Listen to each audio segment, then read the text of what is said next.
more than I liked caddying for Paul. I love caddying for Paul, don't get me wrong. How much would you pay to play disc golf? And like, to me, that kind of gives me an idea about like what these elite courses, this is where I'm going back to, it gives me an idea about what these elite courses could or should charge. If I was to go to Europe and play the Beast, I would happily pay $50 because There you go. That's the experience of it. Yarba, on the other hand, is one of the most beautiful looking courses in the world, and it would be a dream to play there.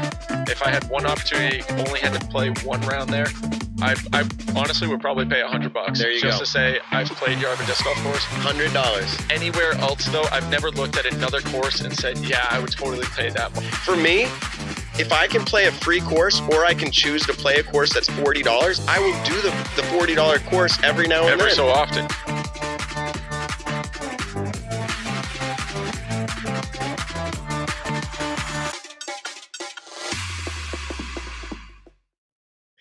What's up, everybody? It's Nick and Matt, and we are here for episode 30. And I was just laughing so hard. Simon's in studio, and he said something about his chair leaning and locking back in place. And I said, "Oh, have you ever seen that commercial?" And let me know, comment if you've seen this commercial, the ladder fail commercial, where the guy's on like QVC. Had you ever seen that before, No, Nick? I'd never seen it before. It's awesome though. The guy's like, "This is how it works. It's great." And he gets on it and it kind of breaks in half and he goes, "Now it's locked." That was the part that tipped me off. And then he falls down on his face. It was Anyway. great. It was nice, funny pre-podcast stuff to do. But Hey, yeah, we do have Simon in studio tonight. I'm really excited about that. It'll be hold my on. last. Let's just go ahead and bring him in right now. Yeah, bring him in. Here we go. There he is. What's up, Simon? Hey everyone. Thanks for having me back, and it's 30th episode. Which technically you were supposed to be on this episode no matter what. I know. So funny how that worked out actually. Perfect. Wow. So, a couple things. Christopher, we'll get his name right one day. Narbo, or however you would read that. It's definitely over there in Europe. And he reached out earlier and said to ask you some questions. So if he gets these questions in there, we'll do our best to answer them. But before we get into all this disc golf talk, another thing that came up in pre-show, I've been getting into 3D printing. Like, I bought one of these 3D printers, and I don't know if you can see on screen here. This is, what do they call him? Groot or something? Yeah, I am Groot. So like everyone's got to print like something like that. But like I've been starting to print the whole Settlers of Catan, or Catan, however you say it. Been printing out the whole 3D version of that board. And I'm having a blast. Like the 3D printer's been running like 24/7. If you've ever been in Yeah. 3D printing, would you let me know? Simon, what do you think about 3D printers? I know absolutely nothing about it. I've seen a handful of things 3D printed. Actually, someone sent me some 3D printed stuff for the Birdie disc golf game. So I have my own Oh. little boxes where I can put those playing cards into with my SL logo, Very which is nice. pretty awesome. And I've seen cool, obviously on YouTube and stuff. I've seen really cool projects, and now I've seen your project, and you said you're obsessed. So I think it's I think it's probably a fun little thing to do. For sure. So Simon asked Nick earlier. I'm just gonna put it on him. What'd you ask Nick? I mean, we were talking about that printing, and I Yeah. was like, Nick, what would be the first thing that you would 3D print for yourself? I had said a bobblehead of myself. I think would be kind of cool. And then Of Simon's like, yourself. "What about a signature series disc?" And I was like, "Yeah, that'd be cool too." But I don't have one of those yet. So I don't know how I would do it. But we I would can- I would print out a disc and just write Nick Carl on it. That's That'd be my his- signature disc. I think that was kind of his point, right? Yeah. Simon's like, you can print out your signature disc. Because Yeah. Discraft won't do it yet. Thanks. Did you see? I don't know if you saw. Julio, he came on the show. What was it, last week or 2 weeks? 2 weeks ago. 2 weeks ago. Man, Yeah. time flies. I know, right? And I was gonna put him on the spot too and be like, "So when's Nick?" Yeah. Actually, I wasn't gonna do that to you. So That would have been funny. I would have loved it. so we've got a good show planned tonight. We aren't here to talk about 3D printing and whatever else we were talking about. We're here to talk about disc golf. That's what we do on the Nick and Matt show. And someone said, "Man, Simon's always on the show." And then someone else commented and said, "They know what gets the views." Hey, not gonna lie, it helps. We're already at more viewers at this point than we were last week. So clearly Simon is doing something right. And now we appreciate him coming in. Luckily, he's only like 30 minutes away. Even less than that. It's Yeah. a quick little 20-minute drive, and I don't know. I feel like yeah, I can see in a way that obviously some people want to listen to me, but I feel like at this point, like I haven't played disc golf in so many weeks and even months now, and I don't really know what to talk about anymore. And especially today, I was like, I have no idea what we're going to talk about, but I'm sure you guys have some key Yeah. points that I don't know yet, Yeah, and I'm just gonna. We definitely do. I So think go that's ahead and kind of tease the- out an yeah. idea. I was- We're not going to talk about it yet, but give us some of your ideas. one of my ideas is I want to talk about. Obviously, everyone is curious. What are your thoughts on the fourth major Okay. that's going to be happening in 2022? We will be talking Yeah. about that. I forgot it's Yeah. 2021 already. Um, Insane. but yeah, I mean, so I feel like I've heard it a few times, like where you're at in the situations like that you have going on, and you made a public announcement. Could you give us? It might be annoying to do this, but can you give us like a 30-second version of what you said earlier 2 weeks ago? Well, last week I was on Jomez and we talked about that like pretty detailed. Basically, it's an elbow injury. It's not really tendonitis. It's kind of more like an advanced version of that because I had tendonitis early last year and I just kept playing and playing and playing, so it got worse and worse and worse. And now the time it takes to heal is just much longer, and there's nothing really I can do more than I'm already doing. Which I'm not going to list everything I've done, which is pretty much everything. And all it really is time that helps at this point. So I had to make the call to take the first couple of weeks off on tour, but hopefully come April or May, I'm going to be back and stronger than ever. That's at least my goal. Nice. It's kind of sad because I'm going to Vegas this year, and Simon was actually the first person to pick me up in Vegas 2 years ago when I had went. So Simon was the dude who I hung out with for a while. I think we went to the Cosmopolitan and got the buffet there. It was there or the Excalibur. I don't remember which It was one it was one of those two, but it wasn't very good. It was like $50, but it's like 2 hours of all you can eat food, and then it was average food. But then Paul, Hannah, and I had went to the Bellagio's buffet. Now that was fire. They had Alaskan king crabs, and the best part about it, they had bread pudding, and I'm a huge bread pudding guy. So I probably had more bread pudding than I did an actual dinner. It was phenomenal. Bread pudding to me, just the name alone, like throws me Just off. sounds Like, amazing. Simon, are you into bread pudding? I mean, I've had really good and really bad bread pudding. I guess it kind of depends on where you are and who makes it. But it can be really good despite Sure. the terrible name. My brother is an incredible cook and just the super food person, and he makes an incredibly good bread pudding. Now, people who ruin their bread pudding are the ones who put like the almonds or the raisins in it. That's when if you put raisins in your bread pudding, if you make it destroyed healthy, it's exactly. not No, going we anywhere don't do good. that gluten-free stuff. We don't do that here on the Neck and Matt show. Okay, hold on. We had somebody suggest to Simon, and I told my wife earlier because I was looking through like just different things that are going on with the show. And I don't mean to offend the person who commented this. If you're on the show, I think you're actually one of our regulars, Matt. I think Matt May. Mhm. He said, "Why don't you recommend like a plant-based diet to Simon?" And I looked at my wife and I'm like, "How does that work? Like someone just like tells me what I should recommend to Simon? Like, You know I what, should do Simon? it?" You should be getting a plant-based diet.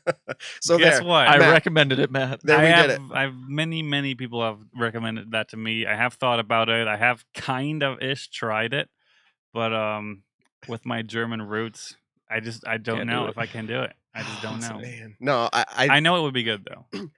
exactly. I actually think plant-based diet in and of itself kind of sounds appealing. So I'm not against it, but like, yeah, I just don't want to leave out all the other protein. Okay. Someone says I recommend a pudding-based diet, and you know what? I'm on the same page as you. That sounds amazing. Well, all right. Anyways, enough food talk. Okay, so here what's another topic that Nick's like, we're gonna go into? Nick's like, this is a Yeah, disc golf because now I'm podcast. hungry. This is his last Just show to in end it. studio It again. is. And so I For kind of now. want to put out there, the plan is to continue on, but we have to figure it out again. And we're going to figure out where he's doing the show from. Does he have strong Wi-Fi? All that stuff. We don't want the quality to go down. So it might have a little delay, little bump, but we're going to keep going. Simon, I think the last time you were on the show, or it might have been 2 times ago. Maybe the We last played time. darts. Okay, that was the last time. I think so. And I'm pretty sure you handed over like $2,000 like over this computer in front of me. Oh, that was?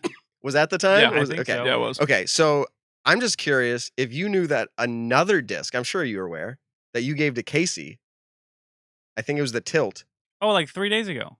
or however long ago Yeah. it was, and he put it up to help for his touring Mhm. efforts. And do you know what that ended up going for? I do. What do you know? What was the dollar What amount? was it? Well, there was a lot of discussion online about what was going on, and I think it ended up going for 2,170 or 30. It was something like that. Like 2,100 and something, which was insane. I mean, Casey came over here to actually buy his first van, his tour vehicle with Alyssa in Connecticut.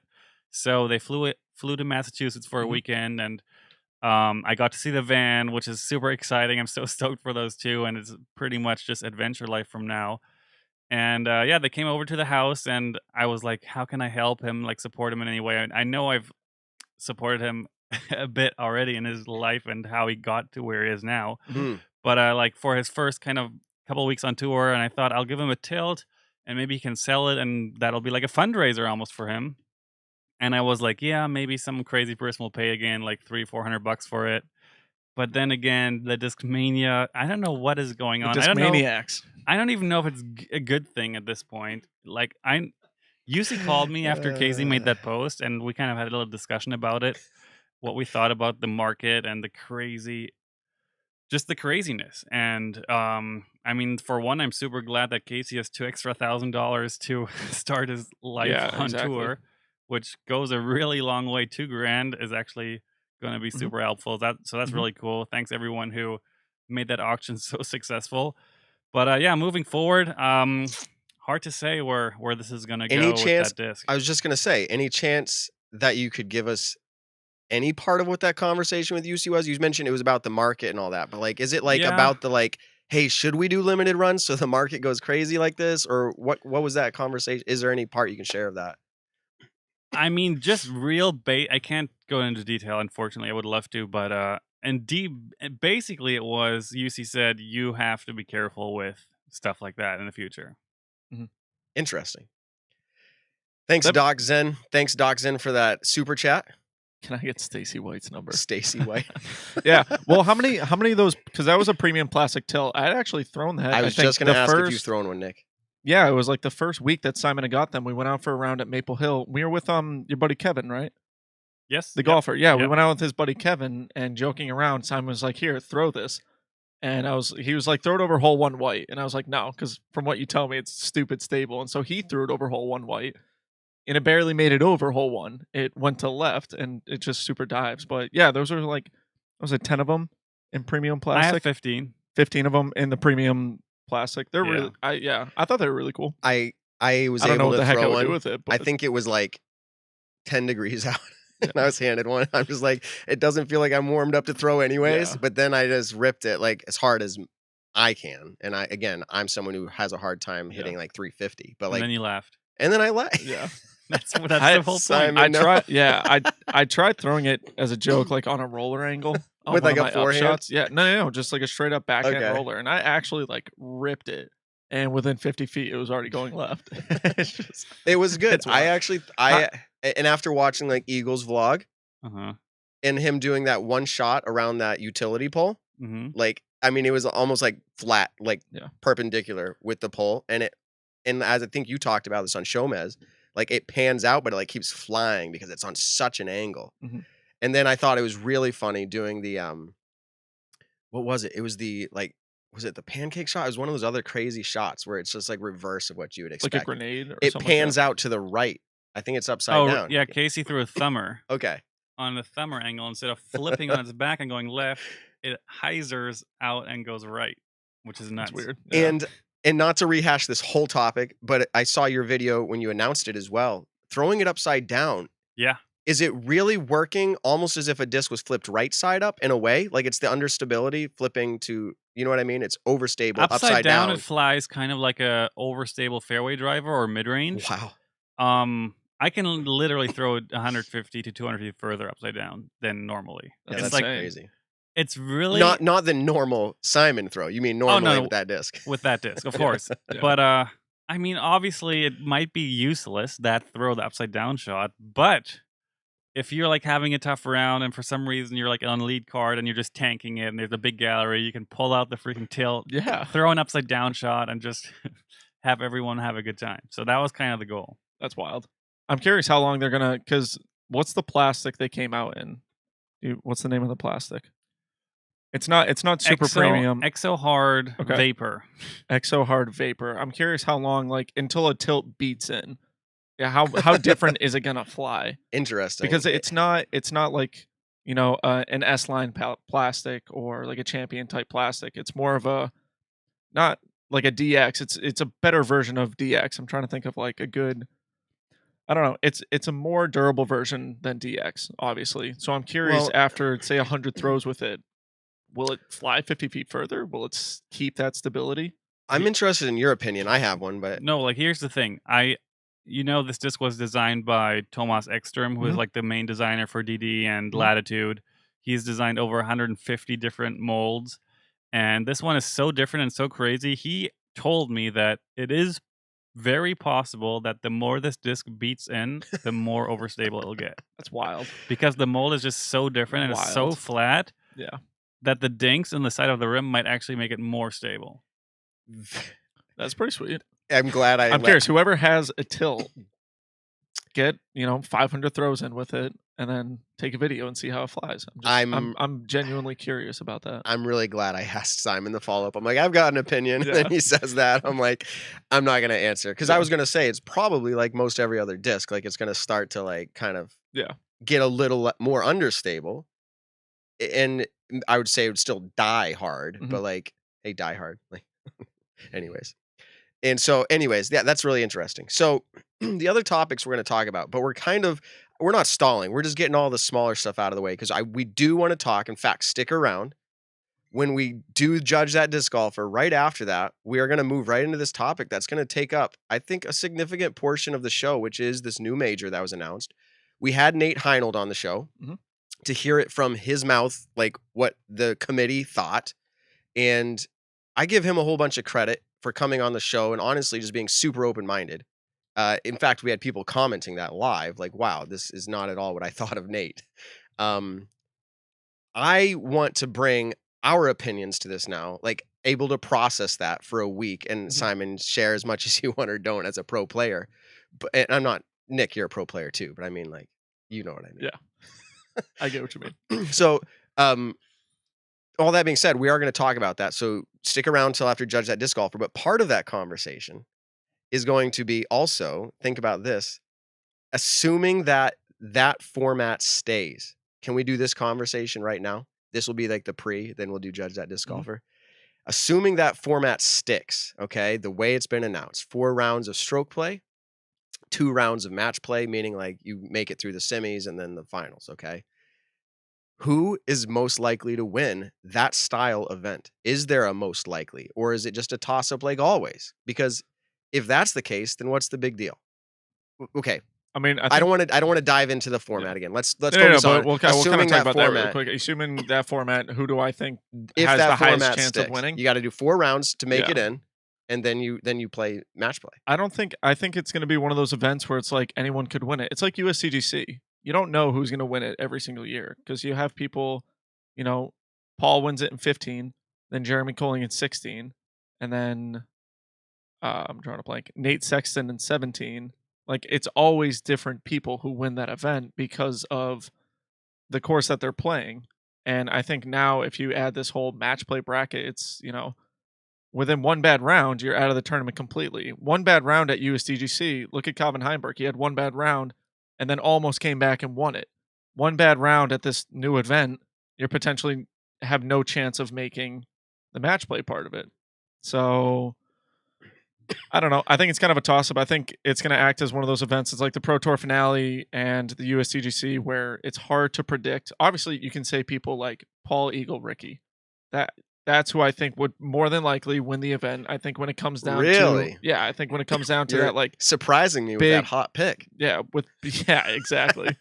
With like big pressure moments, that's who I think would come down to it. One of our other topics tonight, and I don't want to jump right from this one yet because I want Simon's input here, but is also like, what's the storyline for this year? Like the players, like coming out of 2020, what did we see that kind of tips us off to a storyline? It used to be, right? It used to always be Paul versus Ricky. Like that was always like a big storyline. I don't feel like it's there. The history's there, Mhm. but I don't feel like the storyline is the same right now. Now, that's separate. What do you think? Do you think if this plays to anybody's favor, Simon? Like that style of play? Like you have to be able to get into the Final Four. Like you've got to play good enough tournament play. But then does it fit anybody's, like out of the players who could do that?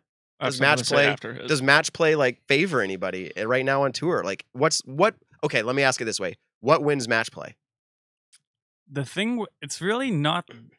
I was listening to Nate Heinel talk about it last week as well because I wanted to know his point of view, and it's not really that different than stroke play. I think it kind of gives a bit of an advantage to those players that aren't these incredible consistent players, because if I build in a double or triple bogey during a round in match play, it won't really hurt me as much. I mean, I'll drop one throw.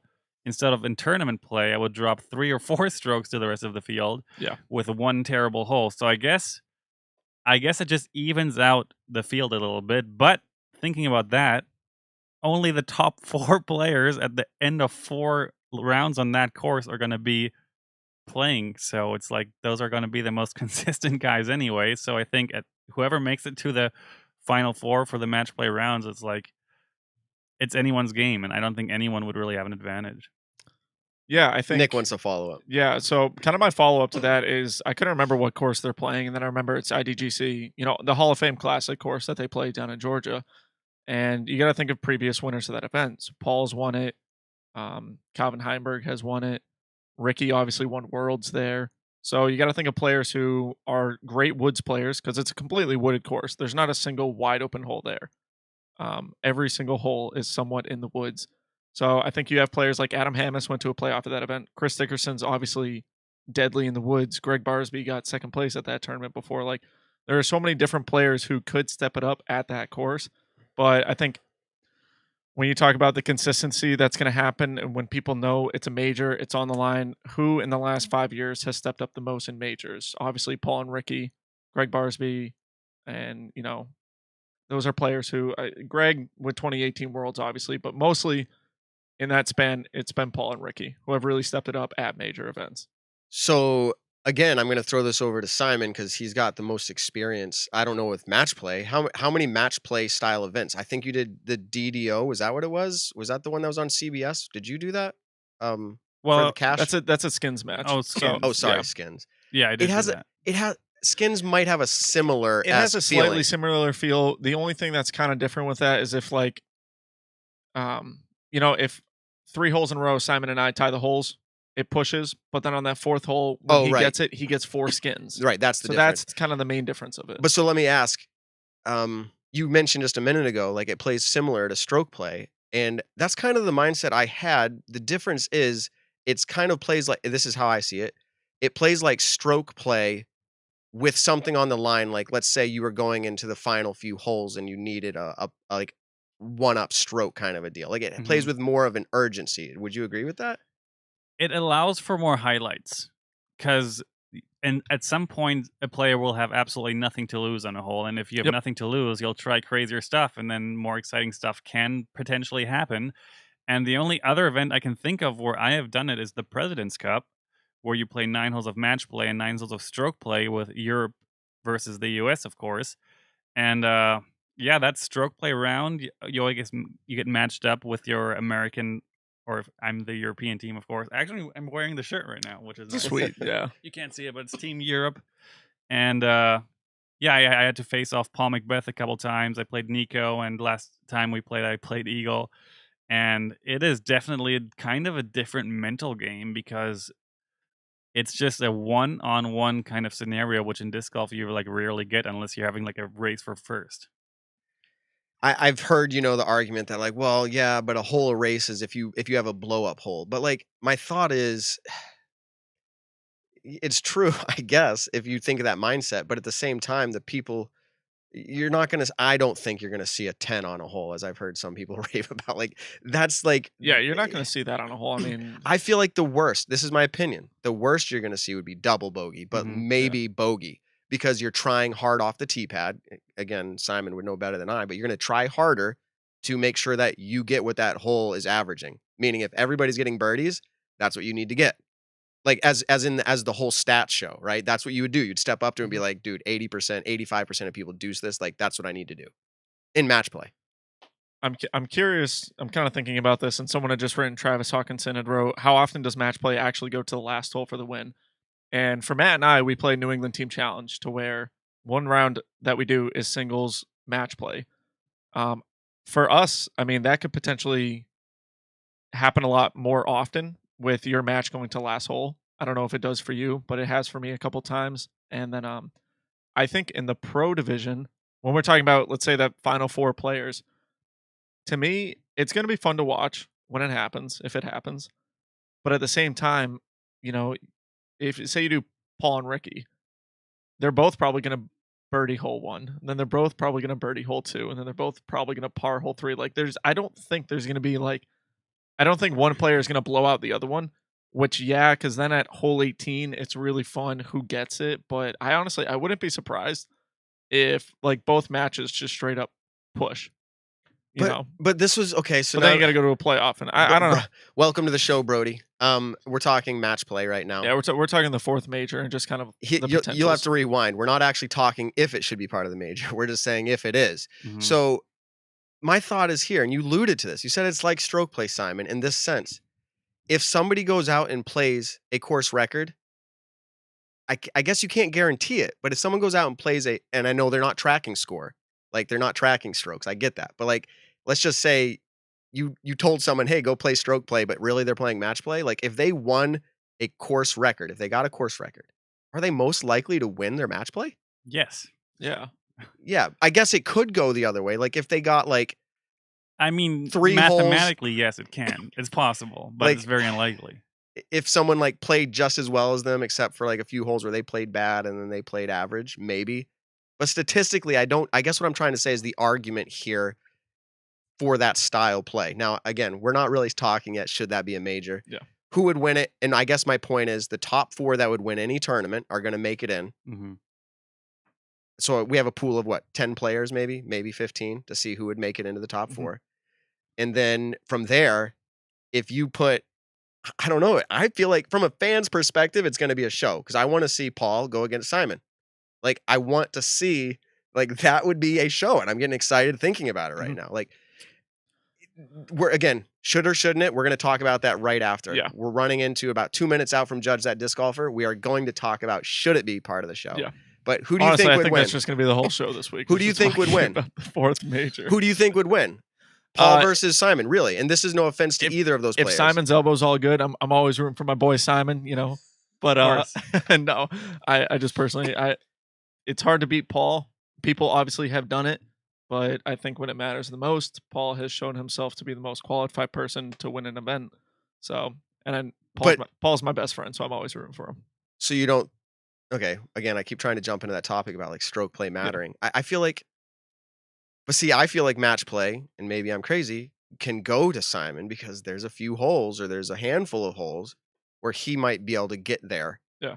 Now we're talking with him right in the room. Like, do you feel that way? Do you feel like you have any advantage with your distance? The thing in disc golf is that, let's say the top 30 or 40 guys, we all have our form dialed. We're not really working too much on form. What we're working on is consistency and confidence, because that's at the end of the day kind of what golf is all about, is being confident of what you're about to do and then committing to your decisions.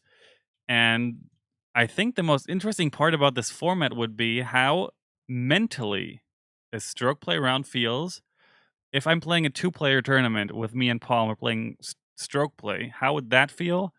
Or we're playing match play, how would that feel where it's just me against Paul, literally? And you've never done that before. I mean, I have played Match against play with Paul? He's done match play. I've played Paul twice, and I've lost twice.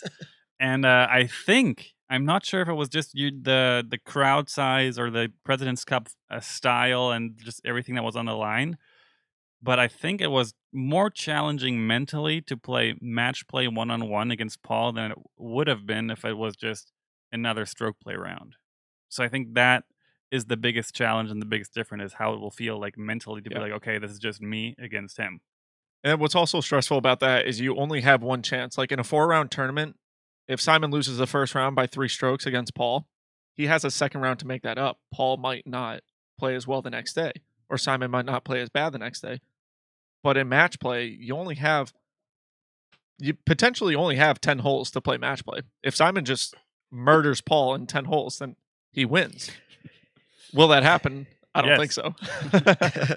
Yeah, I mean, it's such a I do enjoy match play a lot. Yeah. Definitely for the viewer, they're going to enjoy it. I guess Brody brought up a quick point, which I actually did want to talk about eventually on this show. Is this is why cards need to be 2 people and not 4, and I want to talk about that because that's how golf does it. Okay, But we're gonna write do that that down. later. I Write would that love down. to talk about that. Yeah, we're gonna do that later. So Brody, in like 30 minutes, remind us that again, please. write that down.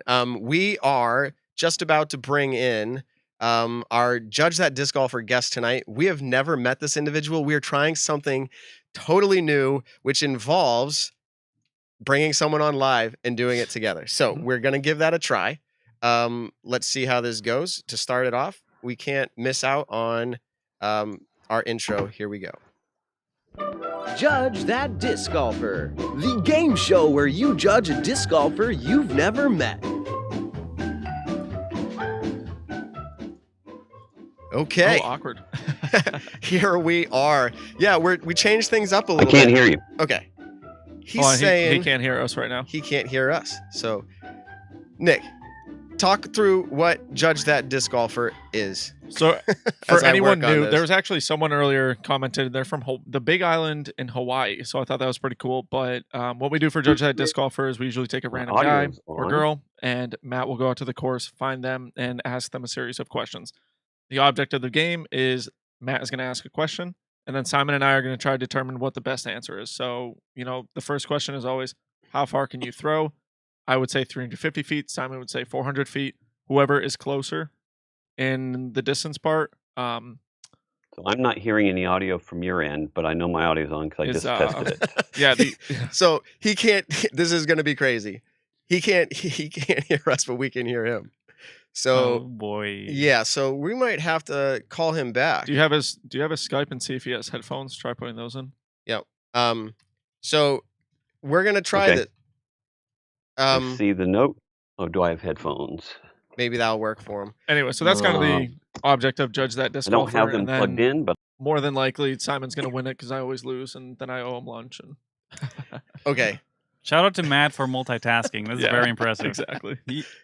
Oh, he can hear us now. Welcome. All right, so now you can hear us, right? That's what you're saying. Yes, I can hear you. Hi there, guys. Sweet. How's it going? Welcome. So this is It is great. I even got my own little Mando signs. That's awesome. so That's clever. so to put it out there for everybody, you and I have never met before, correct, Mark? Correct. Okay. We are complete and total strangers. We are complete and total Very strangers. nice. So here's how it's going to work. You were briefed on the show a little bit, more or less. We want to get to know you a little bit, and then we play a little segment like we just did the intro for, Judge That Disc Golfer. So you're going to be judged tonight in a friendly way, of course, on your disc golf game. Now, typically I run into somebody at Maple Hill and interview them before they get in or after their round, but we're going to try this tonight with you in your home studio. It looks like a nice setup there. So let's get to know you a little bit. Would you All tell right. us a little bit about your disc golf history, your game? Well, I started playing when I was in college a long time ago. So I've been playing over 40 years. So before courses actually even were created. But it was never a serious thing. It was just something fun. I used to play urban golf when I was in college. And just hitting people all the time, and then it was just kind of on and off as I moved around the country, and then I guess in Orlando about 10 or 15 years ago I started playing a little more often. But I work a lot. I'm in film and TV, so I don't get a chance to get out very often. And then during COVID earlier this year, I started taking it more seriously and going out once or twice a week, to the point where now I have a 9-hole course in my backyard too. That's Awesome. insane. That's the dream right there. I've got Oh, somebody. it's awesome. I've got somebody commenting right now. They're like, maybe what if this is Matt looking for a new co-host? So, welcome to the show. So, can we find out a little bit more about you? In fact, without asking the questions that we usually use on the show, I'm going to let each of you, if you have any questions to kind of get to know him a little bit, you can ask it. So, I'll ask the first one, which is, you already said how long you've been playing disc golf. Do you have a Pdga rating? I do not have a rating. Do you have a Pdga membership? Like, do you have a number? Yes, I do. Okay, so there was a rating associated with that one point, or was that before ratings? No, I just joined a few weeks ago. Oh, Nice. okay. That's my question. Anybody else have any questions? Yeah, are you still in Florida? No, I'm in Atlanta now. Okay, what's the longest hole on your course? Oh, on my home course, it's 195 feet. Sweet. It's All right. mostly a That's- par 2 course. yeah. I've got 2 par 3s on it. That's awesome. Have you ever played a tournament? I have not. Okay. Ooh, that's another good one. Let's see. Let me ask this on your home course, but let's go to like an average size course, 18 holes. Okay. How many birdies do you usually finish under par or over par? Over par. But I do shoot birdies, just Okay. more nice. bogeys. Any other questions? Let's see if the chat has any. Do you play Oregon Park? I'm not familiar with Oregon Park. What is that course in Atlanta? Isn't it Oregon I don't Park? know. I've never been to. Well, I've been to Atlanta to go to the airport, but I've never played in There Atlanta. are so many courses here. Oh, Actually, gosh, I'm it's sure. really great. Yeah. All right. Sorry. Oh, No, this is a good one from Ken. What is your favorite disc in your bag? My favorite disc is the Eclipse. Wow. Do you want to tell me Alright. what the Eclipse is, guys? Because I feel like I'm out of the loop. What is the Eclipse? It's a driver. Okay. But it's one that I have a lot of control over, especially with my forehand. Nice. It's really old school. Very nice. Okay. Yeah. Okay. Cool. All right. Are Well, you calling me old? Is that what this is? Okay. Yeah, we brought We're you on. about to find out. So here's the deal. Someone went on already and found your PDGA number, and it's like 161,423. There you go. So our Wow, live that is audience, scary. yes, our live audience is Yeah. ready to judge you as well as we are. It's going to be all in good fun. So let's go ahead and do this. Now that we got the intros out of the way, let's do the intro one more time. Here we go. Here we go. Just for fun. that's an insane drawing. Okay. No, we That's aren't going to do Yeah. Wow. Yeah. it. Okay. Let me see. What does this pull up? Nothing? Okay. Nope. So, all right, here we go. We're going to judge you. So the first question Okay. is, and we ask everybody this. How far now don't answer yet. How far can you throw a disc? Now, it's between us because we've never done this live before. We're going to talk about you a little bit here. So sit quiet while we do. Would you write down your answer? Do you have something like a phone or something you could write the answer down so we know you keep it, what your answer is? All right. So, I can do it, but I do have a question about that question. uh-oh. Is this the longest I have thrown or my average long? So what we're going to do is this. We're not going to give you a definition on that. How far can you throw a disc? That's how we're going to ask it, and that's how we always ask it. So I'm going to go ahead and start the conversation here. Based off of everything he said, you got that written down right there, Mark? Okay. I do. Based off, don't show me. Based I'm off not. everything he says, I'm going to say that I feel this is the first time, by the way. I'm pretty excited about it. This is the first time I've ever playing. Yeah. Judge Matt at Discover. actually gets to play for once. Wow. All right. I think that he throws. What he's going to write down is that he throws 310 feet. That's my answer. Simon, what do you got? All right. Knowing that the Eclipse is his favorite disc, and I've thrown the Eclipse recently in one of my vlogs when I was comparing it to a Discmania distance driver. How far did you throw it? I cannot throw that disc over 400 feet. I think He's judging you. He goes, "How far can you throw it?" Yeah, it doesn't. Not really, judging. I'm curious. It doesn't really compare to the disc that we throw on a regular basis nowadays. Yeah. Still very fun to throw, obviously, and what was I? I'm going to go for 260. 260. What'd you say, Matt? I said 310. All right. I'm gonna go 280. Right in the middle. Yeah. 180. All right. So that's the way this game is played. The chat board is coming in with numbers everywhere. I think the highest I see is 360 or no, 375. Not much lower than 270. So, all right, go ahead, Mark. How far All right. can you throw a I'm going to disc? give you two answers. I'm going to give you the one I wrote down, and then I'll qualify. All right, what'd you write down?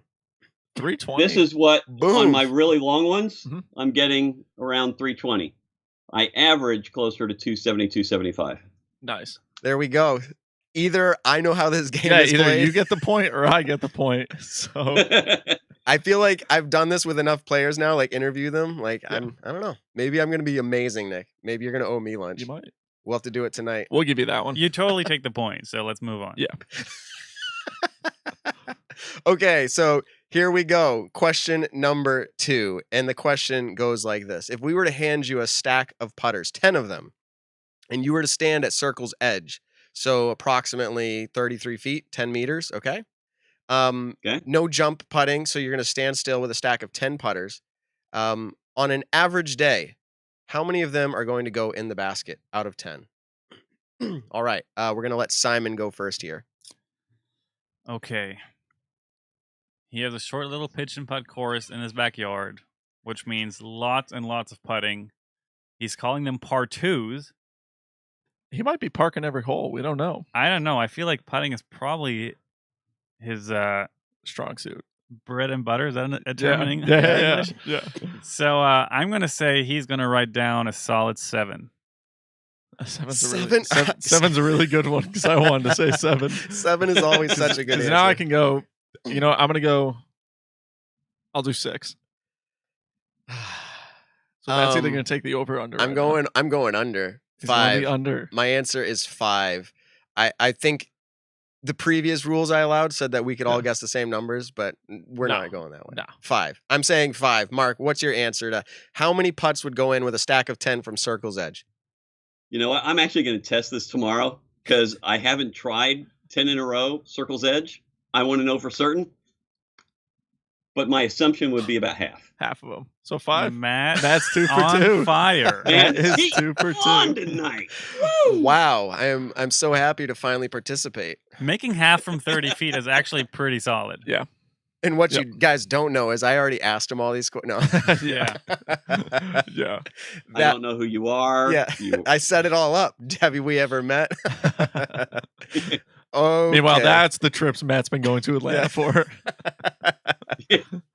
Okay, so here's how it goes. Question number 3.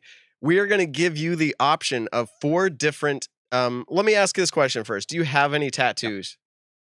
I do not. Okay, no tattoos. But if you were to get your first tattoo and it was going to be a disc golf tattoo, okay, there's 4 options for you.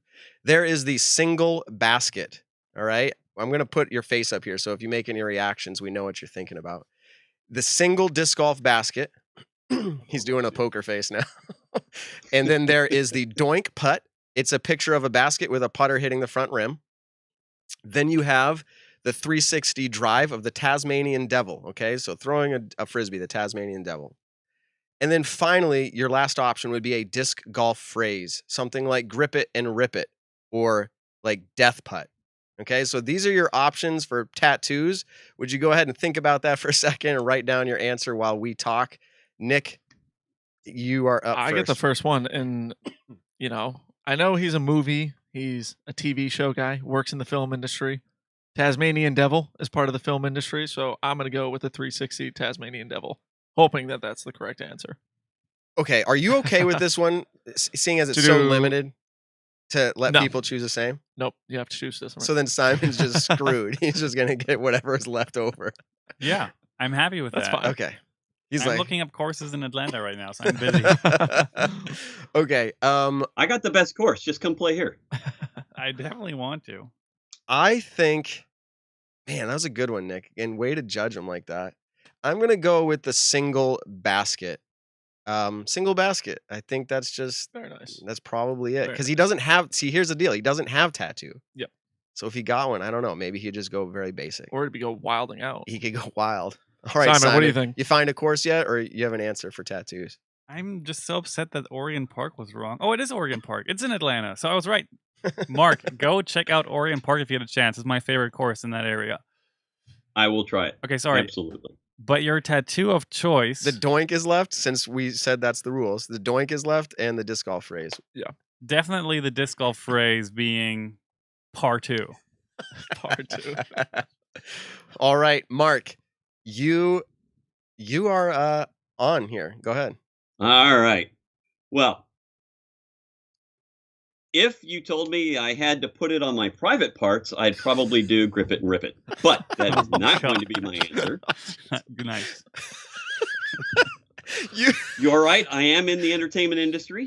I storyboard and produce animation, along with working on a lot of big live action projects. So, of course, Let's it go. would have to be Taz. Come on, go. really, there's no question. Exactly. Of course, it's Taz. So Exactly. Yeah, I'm so a child of the '70s, guys. Yeah, that's what I was thinking. okay. We usually ask a follow-up question where you'd get the tattoo, but based off your other question, I'm not so sure. We say, "Where's he gonna get it?" and we'll go around and guess. But that's pretty funny. That was really ruined that that was one, really good. sorry. Okay, so you usually ask a few other questions, and let's go ahead and do that. So wait, you got that right. So you have Yep. one, I have two. Yep. All right. Question. Simon's over here dealing with Simon disc golf should get one courses. just because he's got a great name. Come Exactly. on, Mark Simon, Simon Lizotte. Yes. Yeah. See? Simon. Hey, it's like Camaraderie. when I He's on introduce your you side. guys, I say Simon, Mark, Simon. See? Thanks. That's the way. He confused the hell out of Simon. You know, I saw that and instantly thought we should get married. That was So now actually we- my first thought. Now we have Simon. Oh, Simon. you tease you.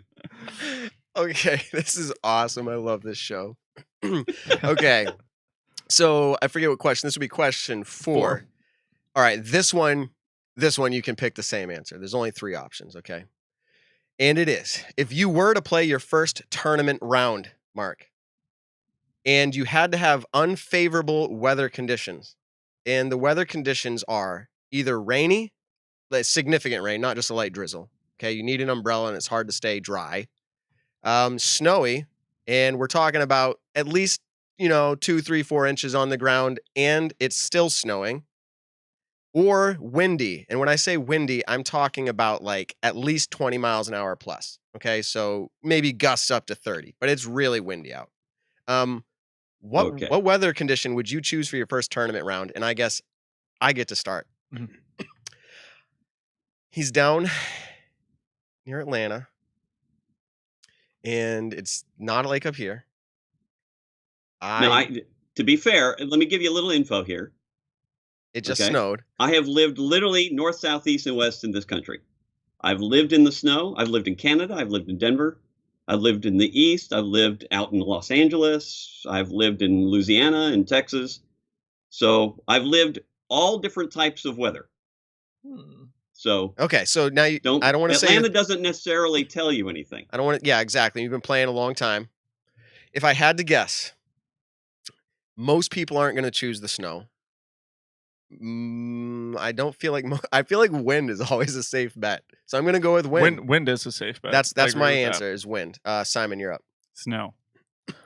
Funny, I was actually going to say snow. You can. I gave the Yeah, option to do yeah. that for this. I'm gonna say snow as well. Okay, so snow is all around. I said wind. Mark, if you're going to choose unfavorable weather conditions, what do you go with? Well, the reason for my answer will tell you a lot about me. And it's I like a challenge, but I also like comfort. Which means no way in hell will it be in snow. Figures. And I really don't like getting rained on. Wind doesn't bother me. Doesn't mean I can play with a dam in it, but I don't mind the challenge. Look, everyone's under the same constraints as I would be. Yep. But at least I'd be comfortable. So I Exactly. would choose wind. Unless it's a cold, rainy, windy round. Windy day. In I the would snow. not be playing. So Basically, with that Don't move north right now. I then. would not be playing. So there's another point for me. Yep. 3. Now, can we alter that and say he said comfortable though? I don't think he would. I was going to say sometimes we offer up the option to say, would you like to play in cold weather, like extremely cold, like 0 degrees over any of those others? Would you choose yes or no to that? No. Okay. Part of snow is being cold.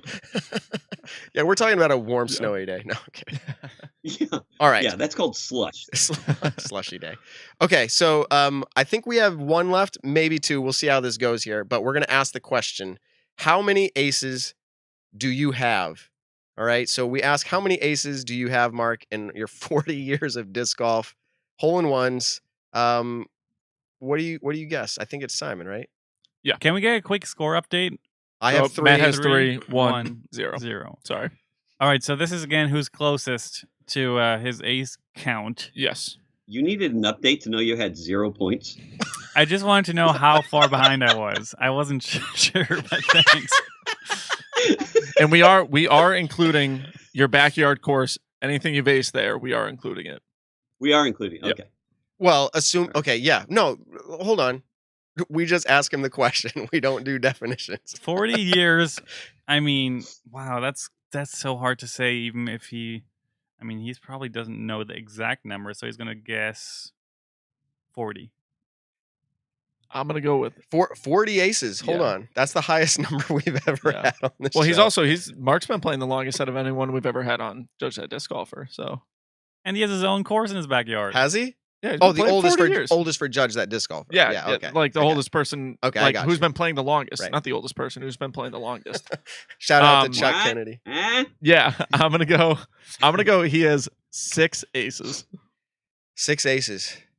40 years. He's gonna write down 20 Well, I guess plus. I need to write He's something. gonna write down 20 plus as in like Well, I give us a lost number. count. I lost count. So okay, I'm gonna say 20 plus, but I'm gonna say 21. All right, 21. Okay. So 21 is what we guessed, or I guessed, and you heard the rest. What do you got? Okay, he's holding it up. One. Who said 1? I said 6. I was gonna say 4, but then I went no. with 6. I've 1. only had one. It was a long one and a blind, but yeah, just one. Good for A you. lot of teasing, a lot of change. Yeah, it happens. All right. And I think that's how we're gonna wrap it up. That's usually how. Those are usually the 5 questions. So, Mark, we appreciate you. Judge That Yeah. Disc Golfer, the game show It where was you fun. judge a And disc Simon, golfer keep you've your eye never out. I'm met. doing a character review soon too. All right, hold on. So let's just be clear, Nick. Who do you owe a lunch now? I owe it to Matt. You should see his face, guys. Yeah. If you're listening on the podcast, he's really Matt's he's 1 disturbed for right 1 now. in Judge That Disc Golfer. Mark, this question came up because we had talked about how you're in the film industry, and I think it's very intriguing because I love watching TV and I love watching movies, especially. But give us kind of like the 5 most recognizable movies or TV shows that you've been a part of and what you do for work. I'm a story artist. I also direct and produce, but I'm known mostly as a story artist.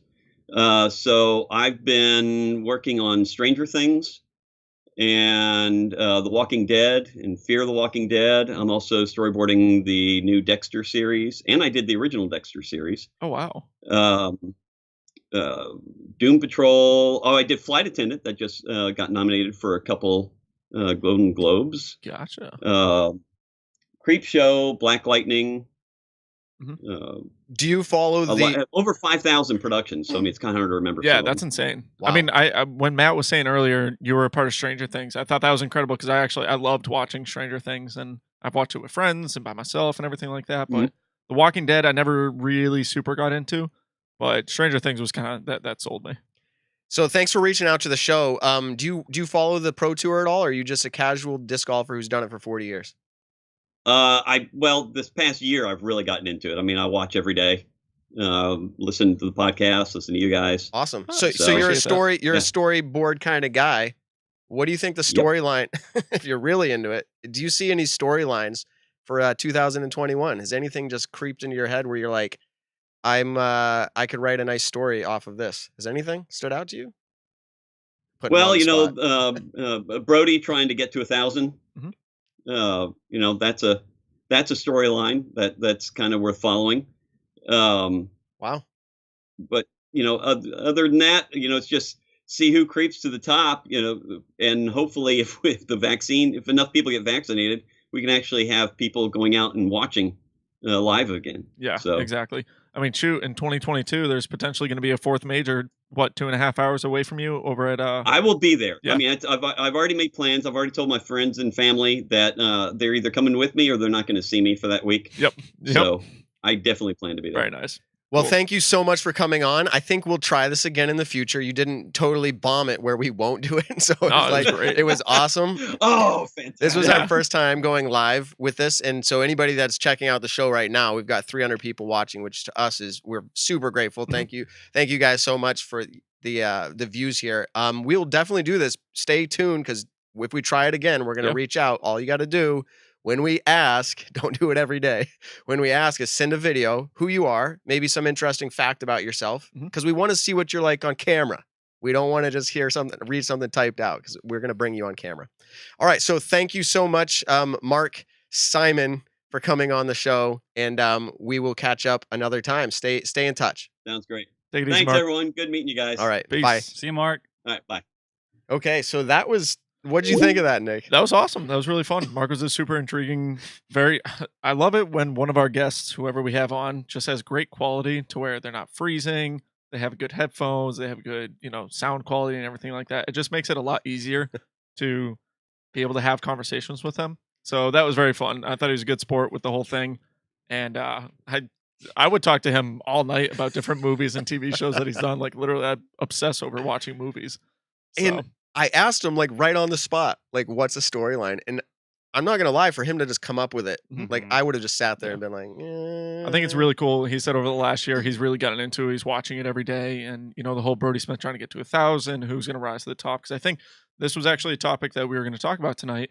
Is there are more people rising to the top right now in disc golf than there has been in a long time. So I think it's very, I think it's a curious subject to talk about who we think is going to make it up there. Okay. Right before we jump into this topic that we've been teasing out before Judge That Disc Golfer, which is more or less, I want to hear Nick's thoughts, because he came in tonight before the show and was like, I've got some thoughts on this fourth major. Yeah. And I've been doing some thinking as well. And we've obviously got a touring player, Simon, which, by the way, I apologize, everybody. I totally did like a clickbait YouTube title. I said, Simon Lizotte not on tour? ? That's what you did? Yeah. Clickbait's amazing. Shame. Clickbait is how you do it. But it's not wrong. You're not on tour yet. But, Right. Okay. Yeah, Anyway, I'm starting the tour before Simon does. I just got a Anywho. shame. I got a shame out of Simon. Shame. I feel like I should go change it right now. Okay. But here, right before we get into that, I heard, and I can't remember where, and I usually like to be able to say my sources if I'm gonna say something, but I heard ESPN is gonna be broadcasting a new disc golf this year. Where did I hear that? I'm pretty sure Jeff had kind of alluded to it last year at some point, where they were in talks of doing more coverage with the sport. And I think CBS had said the same thing, that they do want to be more involved in it. But I feel like, I don't know if you've heard it, Simon. I feel like I actually heard like, yeah, it's going to be back on. Like it's. I heard it too, but I don't know if that was public. Yeah, but that's what information or I'm not. saying. I don't know where I heard it. Do we have either. insider scoop that we just leaked to millions Maybe, of people? but I'm telling you right now, if it is, it's just random that I just brought it up because Yeah. I'm curious where it would have been, because I don't know. I haven't heard about it. I feel like I listened to other remember- podcasts. I feel like I listened to Smashbox, and maybe someone alluded to it, like a guest or something. I don't remember. Hey, Mark Simon just messaged me. When I draw the caricature of Simon, I'll send it to you so you can forward it to him. I wonder, like, he draws storylines for Right. shows, right? So he must be Oh. like super quick. I bet he can draw a picture of me in like 5 minutes. And it's Storyboard probably it out. really impressive. Probably more impressive than I would ever do it. Super pro. What kind of storyboard do you want him to? We can come up with a little story real quick, like Simon hurting his elbow and then doing Vlogmas. No, I want him drawing a story of me throwing without any pain, getting lots of aces and birdies, and waving to the crowd. That's the All story I want. Right, you Nice. heard it there, Mark. Okay, so Very nice. let's go ahead and jump into it here. Nick, just share with me what you've been thinking about this week, the fourth major. You said you've talked to some other pros, So but you have your own opinion as I well. ta- So go yeah, ahead and I- lay it on us. I talked to some pros about it, and actually Eagle and I talked a bunch last week when we were talking about it during the show. Him and I messaged each other a couple times afterwards, and I kind of, with talking with other people and reading Ultiworld's little thing that they came out with, I do completely agree that disc golf majors should be determined by stroke play events, whether it's 3 rounds or 5 rounds or 7 rounds. I do think that majors should be determined by stroke play. And the reason I say that, and Nate had kind of alluded to this last week, was they wanted something different. They wanted kind of this wow factor. In disc golf, that first major, like just the tournament itself being a major is a wow factor. When you put, hey, 4 rounds at IDGC, it's a major. That's going to put a wow factor into it, just in general, especially for the spectators, because it's like, wow, it's a major. This is when players are really going to prep for it. Like, this is one of those tournaments that everyone wants to win.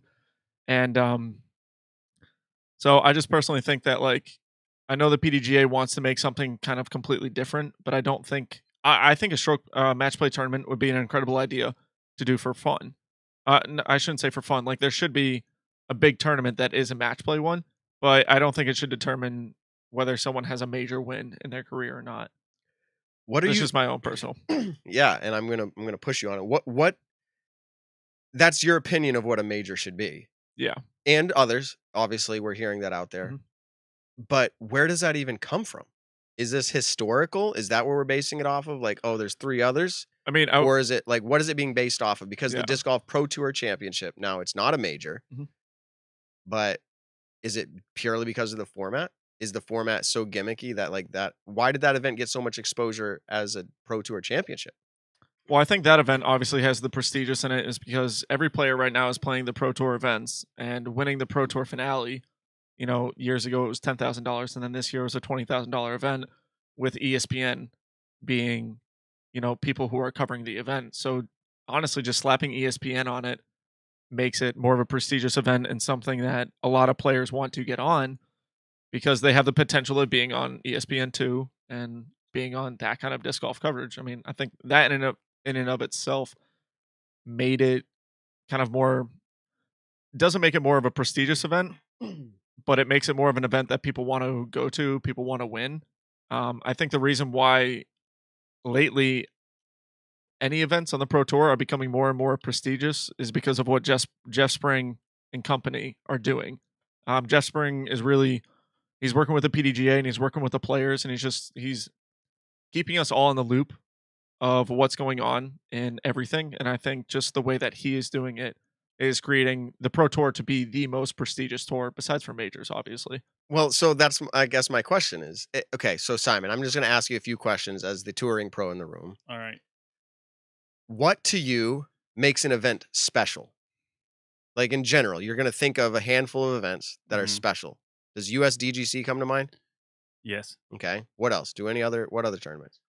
European Open, pretty much Worlds, wherever it is. So a major. Yes, I mean 3 for 3 in majors. for one, the course. Yeah. And then I guess the title, of course. The atmosphere, like how big do galleries get there, and for me, honestly, also kind of where it is. Like how many things can you do off the course? For me, like when I know we have 2 tournaments coming up in Portland, Oregon, like that's one of my favorite places to hang Mhm. out in the US. So I'm always excited for those. Where I'm going with this, and I'm trying to set up for discussion. What I heard that Nate Heinold and committee were trying to accomplish is make it so that it could be that event that already has that thing.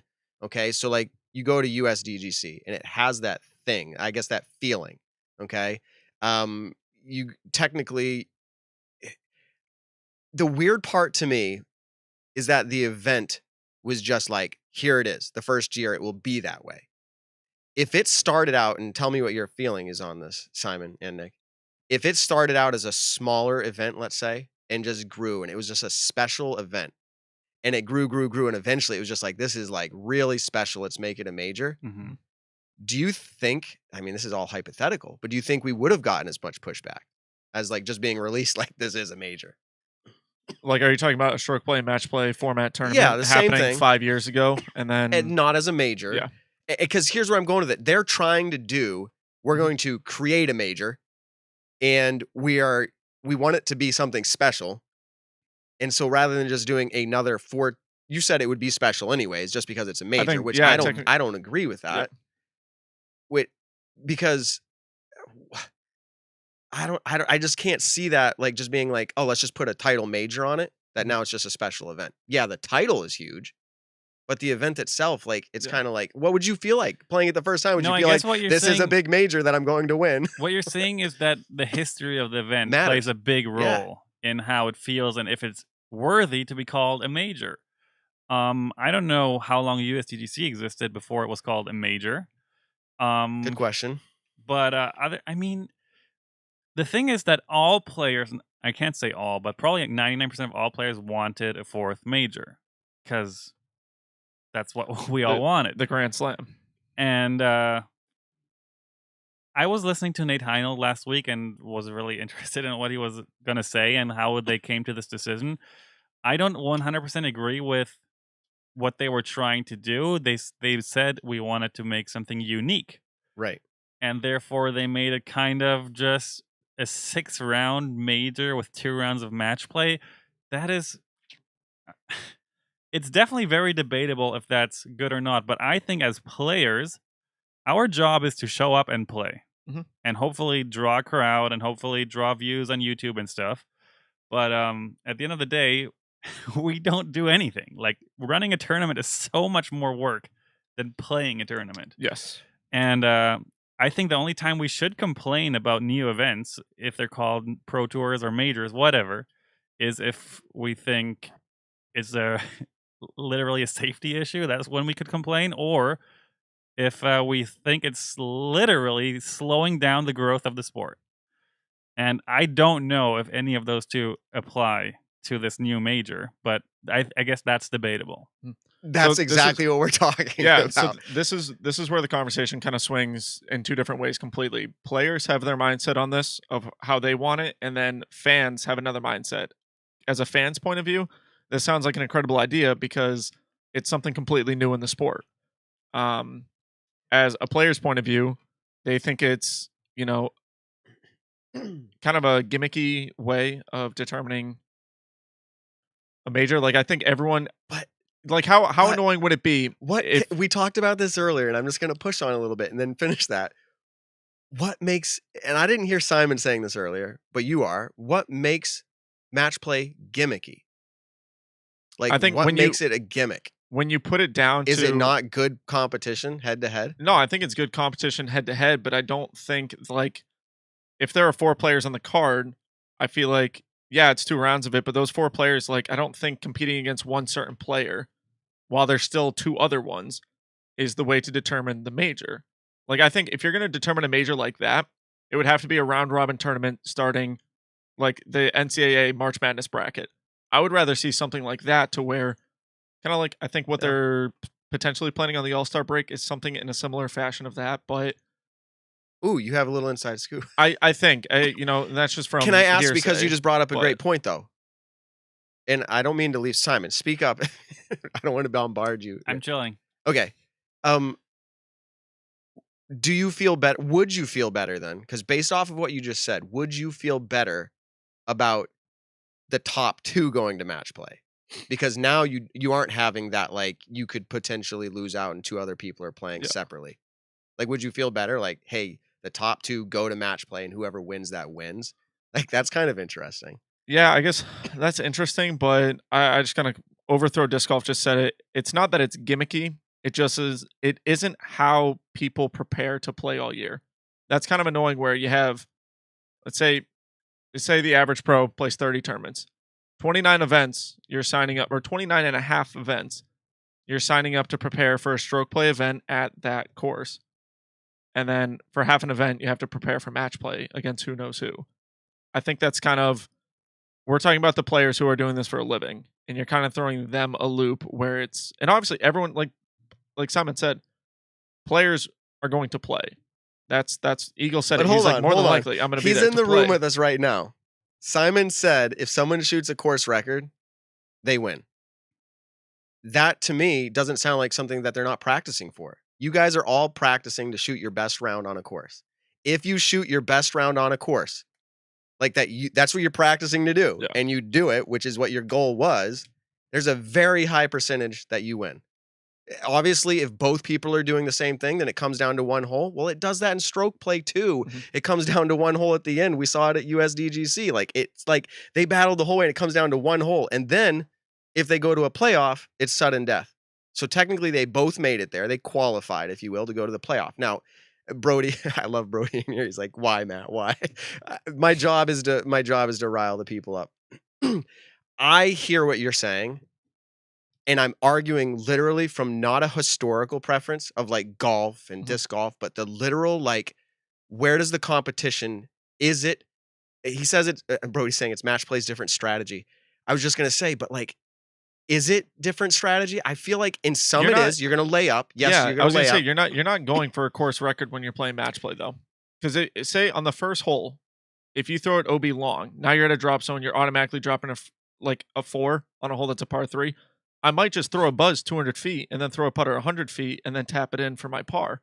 I'm not playing. But to beat the other player, and this is the point of Brody, it's a If you different had thrown strategy. OB, I'm playing safe now. I'm only playing for par because you're bogeying the hole. So my mindset isn't to go to that tournament and say, But you're not. Yes, you're I'm gonna not go- a number one player in the world. yeah, but Paul's mindset, if you take, You think take, Paul would lay up? I think, yeah, if he knows he's getting a point out of it, why wouldn't you lay up? Why would you risk going OB at the same time? That's dumb match play playing. Yeah. You Unless know, you that's- want that would just be stupid. unless you want to demonstrate pure dominance and say I'm going to win the major just straight out. you can, yeah, but yeah. I don't think someone's going to shoot. No one's going to shoot a course record every single time. Obviously, it doesn't happen at every single event where someone does a course record. Right. Everyone's playing to win, but you don't have to. Someone could win by shooting 5 down, 5 down, 5 down. Like James Conrad, the year that he won USDGC, it was one of the lowest scoring USDGCs that's happened in a long time. No one was shooting course records. No one was playing completely lights out. Yeah. Like that's people. James Conrad could have gone down to the final hole and said, "Hey, whoever was in second place, they just threw it OB. All I have to do is go rock, rock, rock, tap in my putter. Oh, I made a 30-footer, but that's all he has to do. He's not saying I got to go out there and birdie every single hole. So even in stroke play But I guess here's what I'm, and again, Simon, you actually bowed out of the Disc Golf Pro Tour Championship this year, Yes. right? But you've played in it before. Yes. It's an enjoyable event, is it not? Or I mean, real opinion here. Yeah. It's different strategy, different feeling, but it is definitely fun. Yeah. Different. Did you play it when Steve Dodge had it going, and if you won your cards, you moved on? Yeah. That was fun too. Yeah. Weird, maybe, Yeah. but fun. I guess where I'm going with this is because I asked Nate. Now, granted, Nate is not the end all say all, and he even said that. What makes a major a major? Is there a rule for that? Is there a precedent for that? Technically, the precedent would be Worlds is stroke play. But like now I feel like you could start debating like how many rounds, and we do that, right? Like some people liked 8 rounds, some people like less. Is that what's happening here, or you're saying it's just something totally different? It's not the same as like saying how many rounds we play, because that feels excessive too. I mean, yeah, I mean, I think 4 rounds is the perfect amount, and that doesn't even include. I think majors obviously there should be a cut line, which I think there is at all majors. Yeah, yeah, there is at all majors right now in disc golf. I think after 3 rounds, there's a cut, which I think is incredible to give that final round kind of that most prestigious feel, whether you start the tee times later or you can spread out the tee times even more. But I mean, I think that's complete. I don't think it's the sake of the rounds. I like that Worlds when last year was 5 rounds. The year that Barsby had won it, I think it was 4. If I'm not mistaken, they did. so Could have been 4 or 5 rounds. 5 rounds. Was So- it 5 rounds? Yeah. Okay. So let me ask this, because I'm still working through this process in my head. Do you feel like match play in and of itself is gimmicky, Simon? I mean, like the comment said, it's like not really gimmicky. It's Forget the just major, It's and like you're gonna go out and strategy. play It's like- match play. It's like a different Okay. game. Okay. Brody also said this, and I'm kind of because I'm reading throughout the chat. All these apparent like answers that I read from the chat are more often than not answers that I agree with. But Brody said it's also super dependent on the course. Match play at Eureka Temp course is going to be completely different than match play over at IDGC, because one course is littered with OB and one course has rougher fairways, but it's not OB. So I think that's also where it's potentially fluky. I don't know if they plan on making this a rotating major, but that's going to have a huge It's gonna part in it. move. They said it. I think it's gonna move. If it's going to be a tournament that moves around, okay, one year you have it at Eureka where Nate Sexton has won it by playing great Nate Sexton golf. Yeah. Or USDGC or something like that. But then you have another year where it's strictly in the woods and it's more of a right-handed backhand dominant course. It's different. So Like, I brought this up with Nate, and I said like, well, what's to prevent somebody from doing 90-foot holes? And realistically, it's just a jump putt or a putt off, like major. Like, let's just do it. It'd be pretty exciting to watch as a fan, right? In some ways. And so I guess I'm on board with that. Like, there is a limit. and that would seem like one of them to me. So I got to be fair across the board. Like changing it up and doing something like match play is pretty different, and we don't see that very many places. I guess where I'm at with this is I don't feel like it's a different strategy. I agree with that. But what is, I don't want to say wrong because we're not arguing right or wrong. We're arguing opinions here. What makes it a bad choice to say, well, at this major, you're going to be tested in 2 different strategies. So like rock climbing, we used to bring that up way back last year. There's different disciplines. Like they have bouldering, then they have speed climbing, and then they have like lead climbing, right? So there's different disciplines. In disc golf, technically the stroke play is all like incorporating all of them, like putting, driving, approaching, all that stuff. But could we not say that like match play is another discipline? Like you have to learn that side to win this major. Like it is. It's I think so. We're talking every single. Let's say we're doing NCAA bracket. You have 32 of the best players in the world competing at this event. Every single one of those every single one of those players is going to have a pretty strong idea about how to play a match against someone. You know what I mean? Like the 32 player seed. Let's just throw out a random. Let's say Brody Smith is a 32 seeded player, and I'm only using Brody because he's a friend and he's in the chat right now. Say he's the number 32 seed, and he's playing against the 1 seed, who would be Paul. Brody's mindset might be, I want to scare Paul right off the bat, and I'm going to try to birdie the first 6 holes in a row. And he might not succeed with that. But then Paul just goes, okay, well, this guy is obviously making the clumsy mistakes that he'd be making. I just get to take pars and win holes. So I think that if you're going to have, I don't think for the first year that this event is happening, I would rather see this event happen as an A tier moved into maybe a national tour to a pro tour. And then maybe one day, if it's the world's most incredible tournament in the world, make it a major. That's a great point, Nick. To do it right off the bat the first year, I think is, I personally just think it's a bad idea. I don't see it being, especially in the players' eyes, a successful tournament. In their eyes, I think no matter who wins it, I'm going to be happy for the person who wins it. But there's going to be plenty of players who will think that it's the most gimmicky tournament. And obviously, all those players are in the chat right now. I can't speak for exactly how they're feeling. But you could see it from Eulaberry's post. He wasn't super happy about it. Eagle was in our chat last week. Brody's in our chat right now. Simon isn't really on board with it. I'm going to throw Simon under the bus, you know. But Simon's not 100% on board with it. I don't think it's a good idea to do it a major right off the bat. Okay, so I'm kind of with you there. That's kind of where I was going with the whole like what makes an event like special, right? And just creating that event out of like thin air and saying, here it is, the major. It's kind of like we just slapped a title on a brand new like thing, and like how is that even special, right? Had this event grown to that place? Well, there was Worlds there, and they had a national tour there for years and years, and I think that course is worthy, and I think the location, I mean, it's the International Disc Golf Center. It's definitely worth the title, but no, I totally agree with you guys where you just say, okay, we're just going to, here's a new major, a new format, everything different and new. Like that is a bit weird. And everyone we all just want, give us a 4-round major. We need a 4th major. Just make it 4 rounds, keep it simple, and everyone will be happy. No complaints. But the guys that make it happen just didn't want to do that. They wanted to create something new and different and unique. Because I think it's awkward to just make a major, like just to make it from thin air. So they're like, if we do this, like, that's just weird. Like 4 rounds of this course, it's the new major. Like they felt, and I can't speak directly for them, but out of Nate's mouth, it was kind of like we needed to make it be its own thing. And so I think that's what happened here. You know, I don't think you need a major to make something so unique. Like, look at all the talk that this is getting right now. We're talking about it the last 2 weeks in a row. I still see pros comment about it right now. Like, the idea of it is obviously super intriguing to people. And a lot of people in the chat have been saying, you know, you can't just slap the title major on it and make it a major. The thing is that, like Simon just said, this course has been used for national tour events and large tournaments. It's literally the International Disc Golf Center. The course itself is an incredible course. And the TDs, all of that. But it is, they're saying you can't. I think that's probably hyperbole, meaning like it's awkward. That's what I keep going back to. It's kind of like, here it is. But to kind of go back a little bit, whether this event happens or not, that's an interesting topic as well, because we did ask Nate on air. We said, what would it take for you not to have this event in this format. And he said, if 100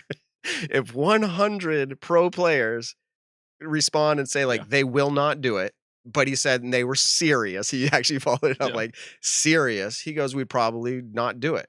So it's not for sure. I credit them for trying to figure. If I was handed the idea of like make a 4th major, I probably would have went down similar roads. I don't know if I would have came to the same conclusion, but I would have said, how do you slap major on something and just make it a major?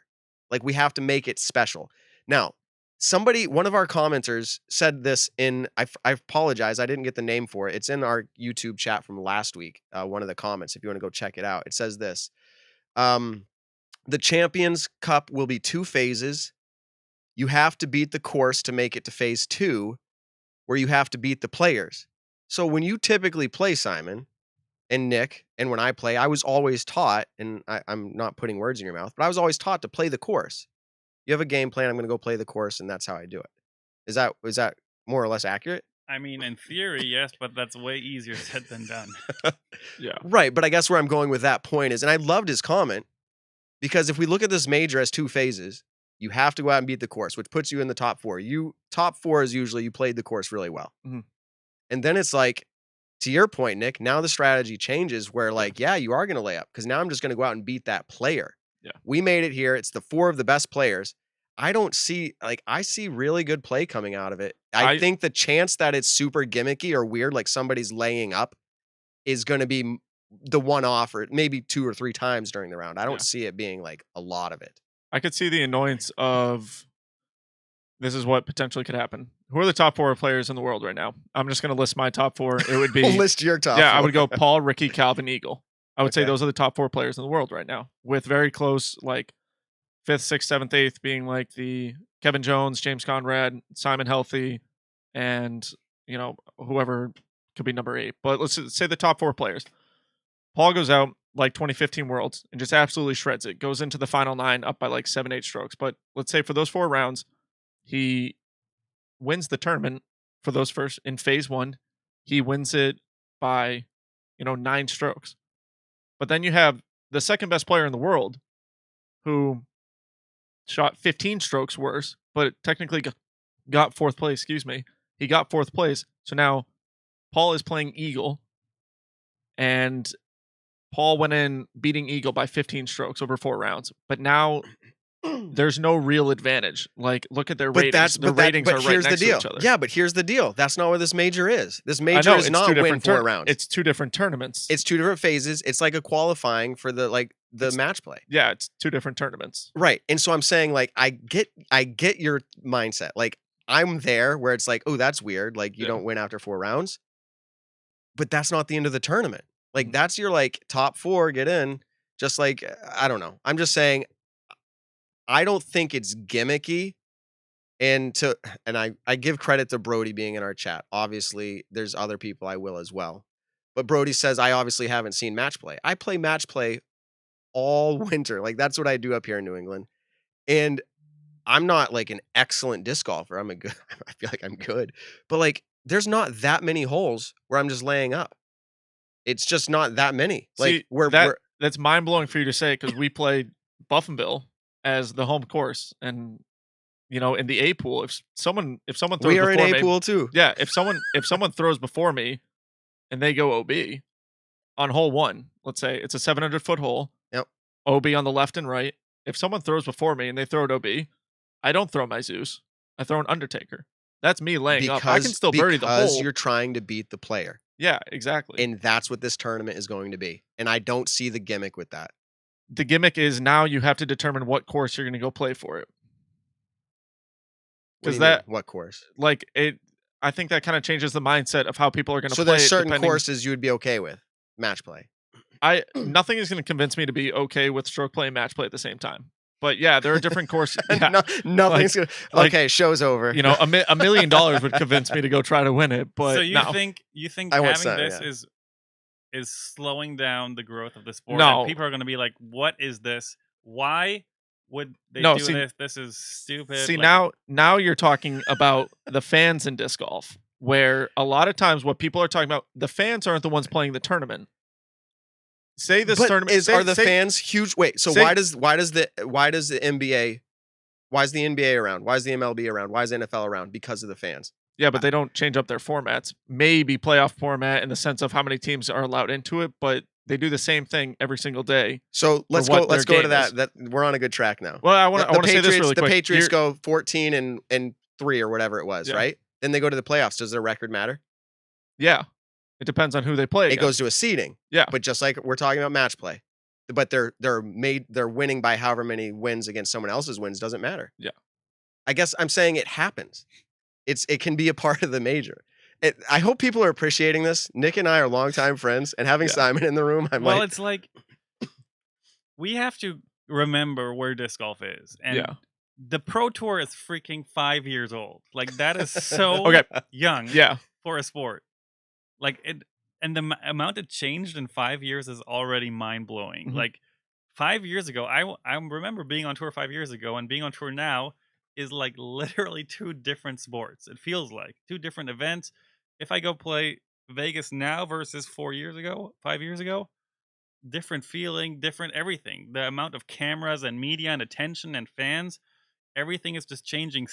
I think almost too fast for everything else to like catch up. And like when Yeah. people just say, "Now we need a fourth major," like let's make it happen. And I see what they were trying to do, and I don't, as I already said, I don't really think we needed a 6-round match play stroke play event. But it's just Yeah. so hard to expect everything in disc golf suddenly to be like professional and perfect. Even it's still like changing. It just Yeah. needs more time. So, kind of going back, if we're going to talk, like I wanted to say this a while ago, but we're kind of like Simon said, is this going to stop the potential growth of disc golf? No, obviously it's not going to stop the potential growth, but I don't think at the same time the PDGA shouldn't be looking at a major and saying, oh, is this going to help grow disc golf? It should be, how is this going to help support the players that are actually playing this event? That's one big thing. Like the USDGC has gone up in prestige every year, and that tournament is invite only. So they're only caring about the players that go to that event who are Yeah. invited to it. But kind of going back to the football, let's say the football analogy is, say you and I are two different football teams. We're two different players. I have a great season. You have an okay season. That season gives me a first round bye because of my great season. So now I'm automatically in the Pro Tour or the major. I'm automatically in the finals now. The second thing about that is if I have a great season, I get a home field advantage. So now you made it into the finals against me, but because I played better all year, I get to choose what course we're going to play. Matt, if you and I are going to play each other, I'm going to play you at Maple Golds or I'm going to play you at Buffinville. If you play me, you're going to play me bad at, choice. you're going to play me at Maple White. Newton Hill. You're going to play me at Newton Hill or Maple Whites. Like that's the thing. That's where there's and no to be there's no fair- reward for playing incredible disc golf besides for getting top 4. There's no reward after that. Which Yeah. obviously you have a chance to win a major. That's a reward. I get that. But there's no reward for, say Simon wins the whole thing in 4 rounds, the stroke play part. There's no reward for him shooting 4 1100 rated rounds in a row and beating everyone else in the field by 20 strokes. He goes in and just, now he's the 1 seed. He's playing the 4th best player in the world. To be honest, unless someone had a very fluky tournament, the 4th best player in the world at that tournament might be Eagle. Then it's Simon against Eagle. There's no major advantage until you go to what course are they playing? Is it more Okay. forehand friendly? Simon can't throw forehand. It's right now. hypothetical. Yeah, Everything it's we're all saying hypothetical. hypothetical because here's the deal. Can we even have this talk show if after that tournament, well, there will be a good story to talk about. If everybody is within 1 or 2 strokes of each other, we'll all go, all of that talk about 15 stroke lead going into the, and like, we've talked about the history of that course. As someone said, course matters. I don't see that happening. I'm going to go on record as saying if this event happens with match play, that we're not going to see fluky. Okay. Like the match play will play out and we'll go, wow, that was really incredible disc golf. Okay. And we're going to say that the best player won, or at least the best 4 players, one of the best 4 players won, which is how every tournament is. But to be fair, I'm going to correct myself here. When I said the NFL, the NBA and all that, I was more talking about like, why do they exist? Partly because of the fans. If there's no fan base, there's no money to pay the players, all that, right? So the fans are very important in any professional sport for sure. Now, do you create it just for them? Let's look at what the NFL did. Now, whatever you think of the NFL, I don't know, but they have definitely done things. What about Major League Baseball? They like shorten everything up, the amount of time you can take before hitting and pitching and all of that. They're talking about bringing it down to just 7 innings, just straight up. Football, they changed the kickoff return to make it more exciting for people, right? Mm-hmm. And they change up the distance that you have to do a field goal so it'd be more exciting. It's not just a gimme field goal anymore. Like All the right, so fans, I'll go fans with do that. play a big part of this. Yeah, I'll go with I that really understand quick. they're still playing the same game. Like it's not like changing the format. I get that, but like some things do change so the fans are enjoying it. So football changed the kickoff to be more exciting, or let's say they push back the field goals. They did that before a season started. They didn't do that in the Super Bowl. They didn't go to the Super Bowl, which would be this major championship, and say, "Oh, hey, by the way, guys, when you kick a 20-yard extra point, now it's 40 yards." The kicker's like, "Yeah, I practice that, but I don't practice that as much as I practice the 20-yard." To be fair, they did it more than a year out, so you, as a touring player, could practice for a whole year. But they didn't do it in the Super Bowl, though. I hear what you're saying. We're talking about the top level event, the fourth major, the potential start of a Grand Slam season for a player. They started it at, preseason. They did preseason games. You know what? You want to have a preseason tournament? Everyone ship to Arizona at the beginning of the year, 2 weeks before Memorial, or Vegas, whatever, and go play a match play tournament, stroke play match play tournament. Make it an A tier to start. See how people react to it. But you're talking about changing rules into the Super Bowl or the NBA championships. I can really appreciate that opinion. I feel that there's enough time. Had it been this year, but they made a new event. So we're saying the Super Bowl, maybe it's equated to it, but we're not saying at Worlds this year it's doing that, like an event that's already happening, like the Super Bowl. So it's not fully translatable. I get what you're saying. Like the first year, and actually I'm on board with that. And I was talking to you about that, Simon. Like it is weird, like the very first year just to plop it out there. But do you have any final, we've talked about everything under the sun on that one. I plus or like, what are the odds on it happening? Do you have any? I have something else to say.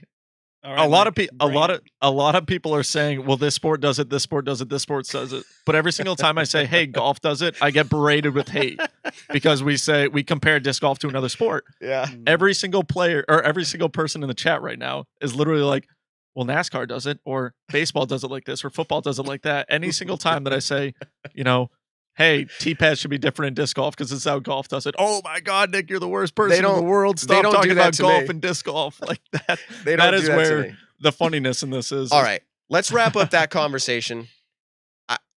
I think it's going to be really interesting to see how it plays out. I said if it happens, I think we'll see good golf, and I think we'll see good golf win it. All right, last sentence on this. If I'm imagining the PGA, the top golf tournament, adding a new event with 4 rounds of stroke play, and then the top 4 guys go into a match play battle over 2 more days, I would be pretty excited about it to watch it. That's number one. If they would call it a new major instantly right off the bat, I disagree. So I guess we kind of all agree on that. Like, I think it will be exciting. I think it will definitely have positives. And the hypothetical case that one guy's going to lead by 15 strokes and then lose his whole advantage, that's just so unrealistic and pretty much it is a hypothetical, especially on that course. I mean, that tournament is supposed to rotate courses, but on that course historically there's been so many sudden death playoffs. Yeah, there's been a lot of playoffs at it. The only year that it kind of got away was the year Ricky won Worlds, but that also had Fort Gordon being in effect at it. Yeah. So yeah, I complete the stroke thing lead is 100% hypothetical, which just about everything in this conversation is hypothetical. Yeah. So that's why our show exists. That's why our show exists. Literally, we're talking about this in all hypotheticals. So, all right, we're all on the same page with that. Let me ask closing out questions here, but one of them is, Simon, you've been involved now with, would you call them a trainer, an athletic trainer? Is that what you've been doing for your rehab? Is an athletic trainer? I've been doing everything. So yes. Okay. I guess my thought was, do you think this actually didn't relate to your elbow injury? It was just something I was thinking of. We see every other sport in the world having athletic trainers. Do you think that's going to become something that's very common in disc golf? I mean, we're already seeing it. Yeah. you all, I mean, everyone probably, most people know about Disc Golf Strong. Seth Muncie started, he only started like 2 or 3 seasons ago. So Yeah. it's also like really fresh, but he almost feels like he's part of it now. Yeah. And I mean, I've been working with a handful of personal trainers, and I'm sure that the top couple guys are doing off-season training now, which again, 2 years ago was like unheard of. And it's just everything's evolving so fast, and it's just for us so hard to take it easy and kind of like let it grow and give it some more time, because we always expect just everything to be perfect, and at this speed it's just crazy. But the personal trainer stuff definitely gonna be like a whole new part of the game. It's already is, but it's gonna get more and more for sure. Yeah. I'm laughing, Nick. Does golf have trainers? Yeah, exactly. Does the NFL have trainers, Matt? But Yes, Yeah. they have a lot of trainers. Yeah, no. I want to go on what Simon just said. I was super pumped that Disc Golf Strong is going back on the road. So one of my great stories, we had Seth Muncie on our podcast way early on. Like I think within 10 episodes, Seth Muncie was on it. And it still to this day was one of my favorite podcasts that I've done with another guest. And just a quick little story. Last year when I went to Waco, I had played a bad first round, but at the end of the day, I was stretching out, went over to the Disc Golf Strong tent, did some stuff with Seth Muncie, just saying, hey, my feet kind of hurt. And then the next morning, before my round, I threw some discs. I went and warmed up at the Disc Golf Strong tent. Then I went back to putting, throwing more. And I played my best round of the tournament. It was only 2 rounds because I got cut short. But it definitely helped being stretched out by a legitimate personal trainer, someone who actually knows. It's not just me going over there and stretching out my arm and saying, yeah, that was great. It's someone saying, hey, take this lacrosse ball, roll it around in your foot for 5 minutes while also doing this at the same time. And then it's like, wow, that feels worlds better. So for disc golf to actually have someone like that doing it for free for the players, like you can just walk right up to the tent. You don't even have to be a touring pro and just say, hey man, can you help me out? I'm about to start my round in an hour. I'd love to, get going with this. But I'm thinking even down along the lines, and I know Seth does this sometimes too, but it's like somebody that's able to help you in the disc golf mindset, which is like, hey, how are you going to think about it? How's your mental game? How's your breathing? All this stuff, like before a tournament round, even to have someone there. Would it be weird to say that, and we see it in golf, Nick? I keep going to that, where like a caddy knows that player so well, it could even be a trainer. Like, hey, like, why don't you think this? This is your strength, or here, let's work on your, like, hopefully you've practiced all your breathing before then. But like, the point is, I think it's needed. Like, it looks like we're saying it's gimmicky, the sport with match play. It's kind of gimmicky to just have players who are just like, I'm a pro, and like they tour around and there's like nothing else that makes them a pro. You see what I'm saying? yeah, Like, that's like super 100%. weird too. I get that. That's a whole different rabbit hole. That's something we'd be talking about that for another hour on qualifications to actually make the pro tour. Yeah, that's a whole nother You'd have to have a web.com tour like golf does. I'm thinking it's funny. How about this? And I've got one question to close it out to Simon later, but Simon, Worlds It says my mic is too loud, I think. No, I think someone said it's 10% lower. What? Which I read a comment earlier that said lower your mic. Yeah. The only reason they're saying that is because when you're looking it's on in the my screen. face? Yeah, exactly. Literally lower. Yeah, they literally meant lower your mic in the sense of like you were like this. Okay. Well, I'm just slouching. That's funny. Okay, I'm sorry. Whoever commented that earlier, he's fixed. He's back. Okay, that's funny. All right. So what I was going to say is the PDGA Pro Worlds, or PDGA is announced, and you saw it through Ulti World as well, that it's happening. So our topic a couple weeks ago where we're like, is it not? What do you think? All these things. Like We have an answer. I said it would have to be announced by, I think I said like, what was it? March or something. And so it's February. They realized, did you read the article?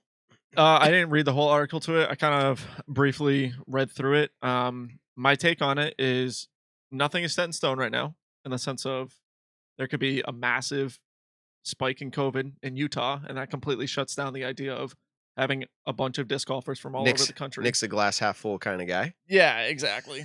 No, I just don't want to get like super excited for something that potentially won't happen. Because honestly, I would love to go out and play Worlds this year. So, but I don't know if I 100%, am going to be able to. That was kind of the big thing where I signed up for Vegas months ago. And then it came out like 4 weeks ago, hey, there's potential that Vegas still might not even happen. And so then it was kind of like, damn, I booked everything. I already got my hotel room and everything like that. So it was kind of a little sketchy. But I mean, great. If Worlds is happening, that's amazing. The thing that I feel the worst about is there's going to be no international players unless they've been living here. Unless hold they on, have hold been on. living here. Hold on. We don't need to rehash this whole topic, right? Because we had this topic and we talked about it. Mhm. But I almost have a change of feelings on the idea. I think we were talking to this with Hunter Thomas. And Simon, what's your opinion? And I'll share mine after. I want to give you an opportunity. People are like, is Simon going to talk? I want to be clear. Simon has full rights to talk. He's got to talk when he wants to, but he's been listening and I giving don't like great talking points. over people, so I just wait until you're done, but you're never done. Yeah. And he's All right. also There, that was a roast. I was gonna, because I wanted to comment on that dude's comment earlier and saying like Simon has said the same thing 3 times in a row of where like he gave the answer kind of the same way 3 times. So it was kind of like he's talking. He's just We've been talking about the same thing for like an hour. That's what I mean exactly. So what I was going to ask is, what are your thoughts on the World's happening regardless of like restrictions and travel from like other countries? I don't know. That's my best answer. Is I Yeah. don't know. I can't make that decision, and we already missed out last year in Worlds, and that was a big discussion. Mhm. It's hard to call it a World Championships if there's 2 or 3 nations there, I guess. Yes. So I really don't know. There's so many more things behind the scenes going on than I know, that anyone knows. So yeah, I don't think I'm in the position to have an opinion about that. That's fair. I think that it's going to be harder, but Worlds is not an American or a North American tournament. It just happens to be where it was for this year. Every year. Well, it has been that way, but that's not a requirement. No, it's not a requirement, but So I'm just saying, like, Yeah. that's where it's happening. And if it was somewhere else, like, I don't think that it's right to shut down Worlds just because not every country shut off to the United States. well, what if Finland was hosting the World Championships this year and none of us were allowed to go to the World Championships? Right, but everyone in Europe could go. Yeah, exactly. I'm saying I think that's just the nature of COVID right now. I don't think you I shut think it that's down. the nature of COVID. I think someone had jokingly wrote, now it's the North American Disc Golf Championships, and I thought that was really funny. And I think that's true.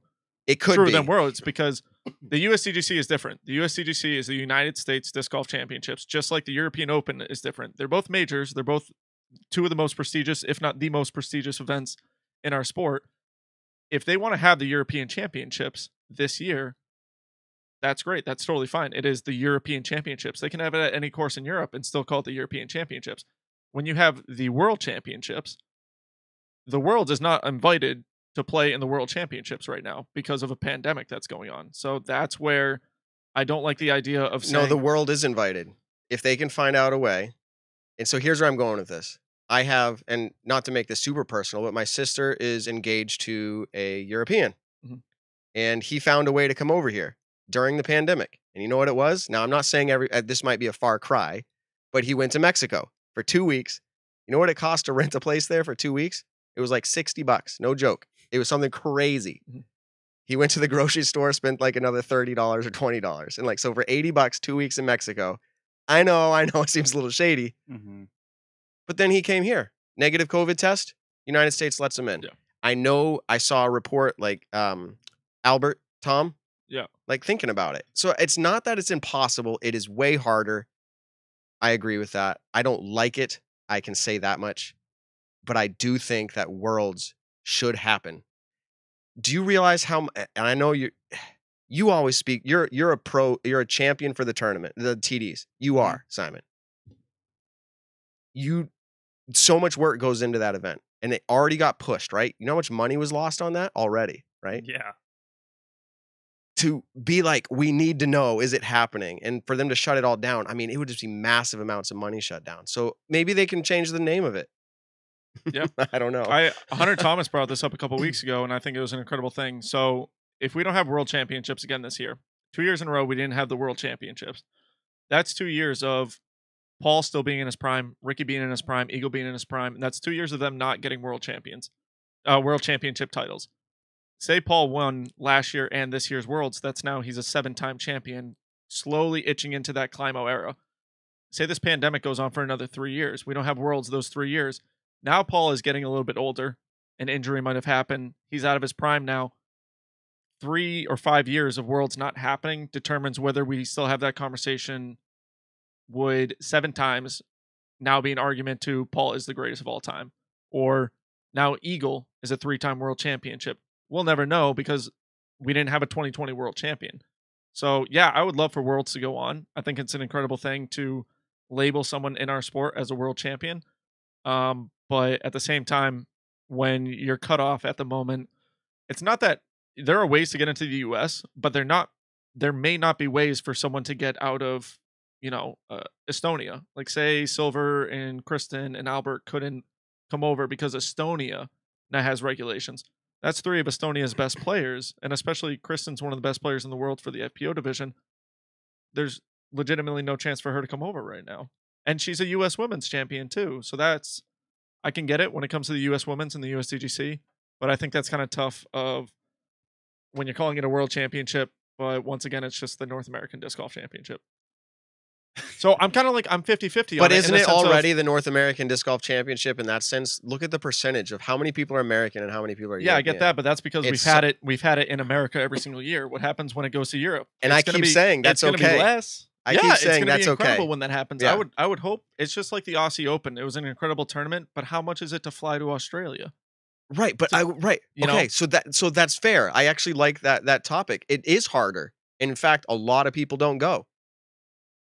I know the pandemic is a different thing altogether, but like I kind of see it that way. It is harder and it sucks, but like it has to go on.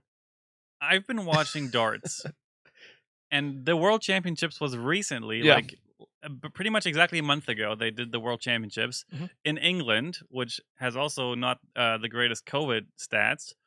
And people were from all over the world, from Australia, from China, from Japan, from I think only 1 or 2 countries had problems with the travel to England. So there is a way. And I talked to Jussi on the phone a couple days ago about European Open, what his thoughts are, and how he thinks it's looking for like that to happen with Americans coming to Finland for that. And there's already talks about creating like a players bubble and having everyone has to stay at the same hotel and no one can do kind of their own thing. Like everything is regulated. And that might be the only way to run an international event right now. It's still, unfortunately. Yeah. I think things are starting to look a little better. I don't want to claim that I have any kind of knowledge on any numbers, but yeah, I mean, I just hope, I really hope things can be possible, and I agree with Nick that I think Worlds should happen. Yeah, I think Worlds should happen. I think international travel will eventually be opened up again, obviously. Someone I wrote, the pandemic's not going on for another few years. I get that. I'm just, once again, hypothetically speaking. Would you say if Paul or Simon wins Worlds this year? Oh, dude, it was just the North American Open.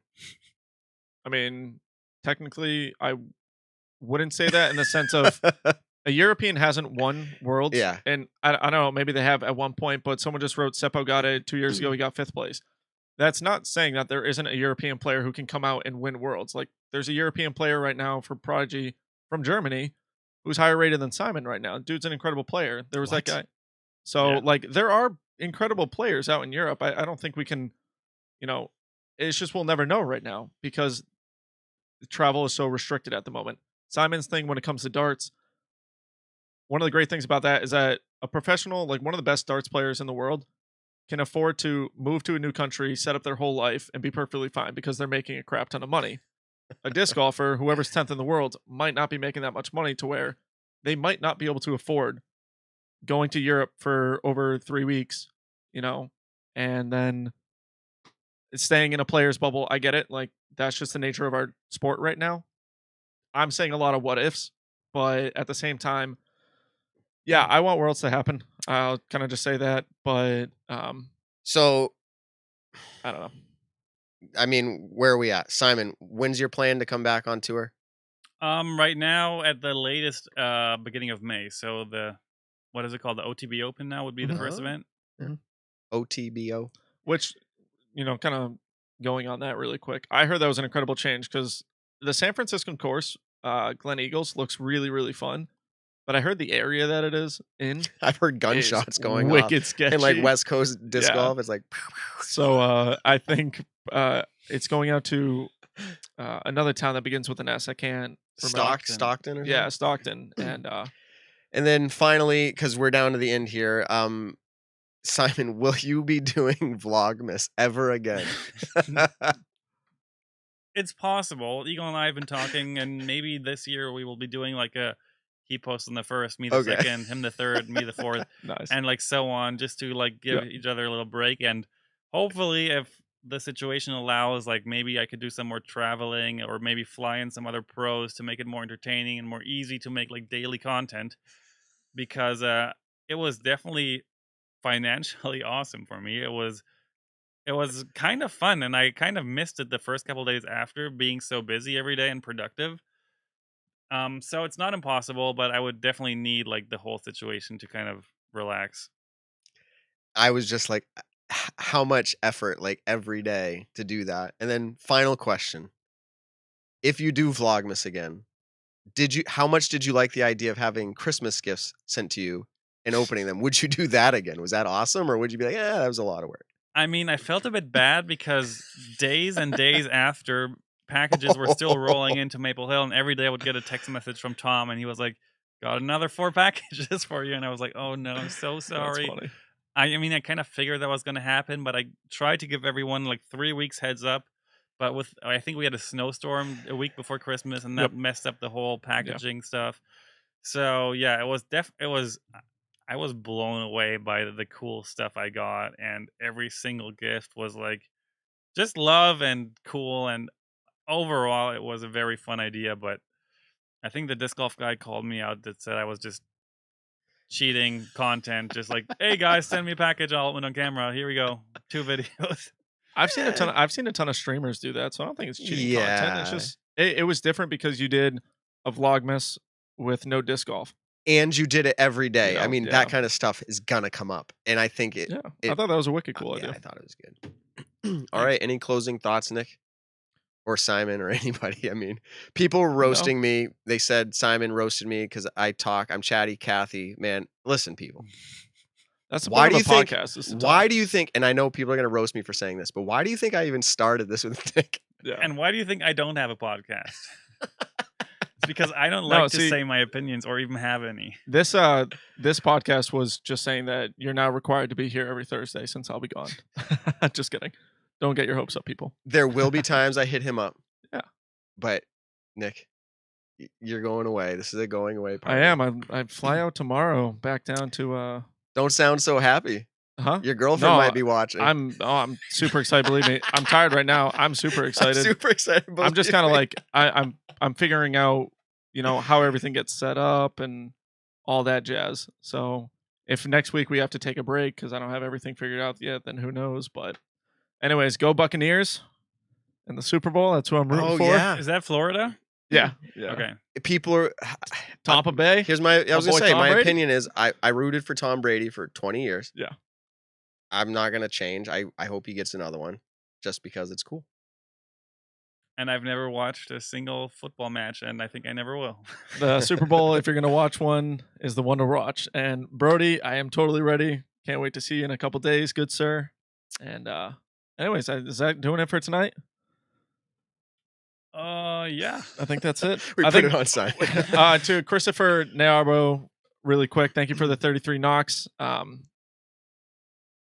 really Norwegian appreciate that. crowns. Every single podcast you're doing that. Brody, we always appreciate you in the chat. Yeah, exactly. And it takes one to know one, Brody, and you might think your points are better than mine.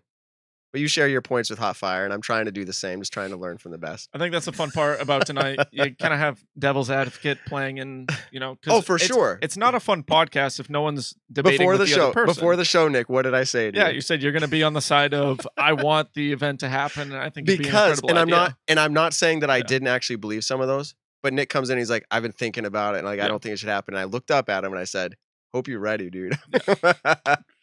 Good job, Matt. Yeah, good job. Yeah. And I apologize, Simon. We let you sit there a lot tonight, but what you said is totally worth having you here. So yeah, exactly. I think it was a great great idea to have Simon in for tonight because we want to have a touring professional opinion on all I'm this. going to go back and listen to this. No joke. I might fast forward through my parts, but I'm going to go back and listen to it and try to hear like your opinion on it because like there was some good stuff in here. I can really say it was. for a fourth time. If you Yeah, want. would Say you it- say repeat it for yourself? a fourth No, time. I'm Go kidding. for it. I just think it's interesting, the Yeah. whole thing. Everyone's trying to get Brody on right now, folks. No, I have a go flight back to and catch listen. tomorrow, Yeah. and All right, here we go. Tell yeah, them. exactly. So everyone, we really appreciate you coming on the show tonight. Definitely like, subscribe, check it out on all the podcast networks. Give us a thumbs up if you can. Give us a 5-star rating. That'd be great. Anyways, Matt, Simon, we really appreciate another night of this. Tell someone you love them this week. We'll catch you in the next one. Peace out, everybody. Showmez. Is it on tonight? Thanks for tuning in to the Nick and Matt Show. Be sure to check us out on your favorite social platform and to subscribe on iTunes.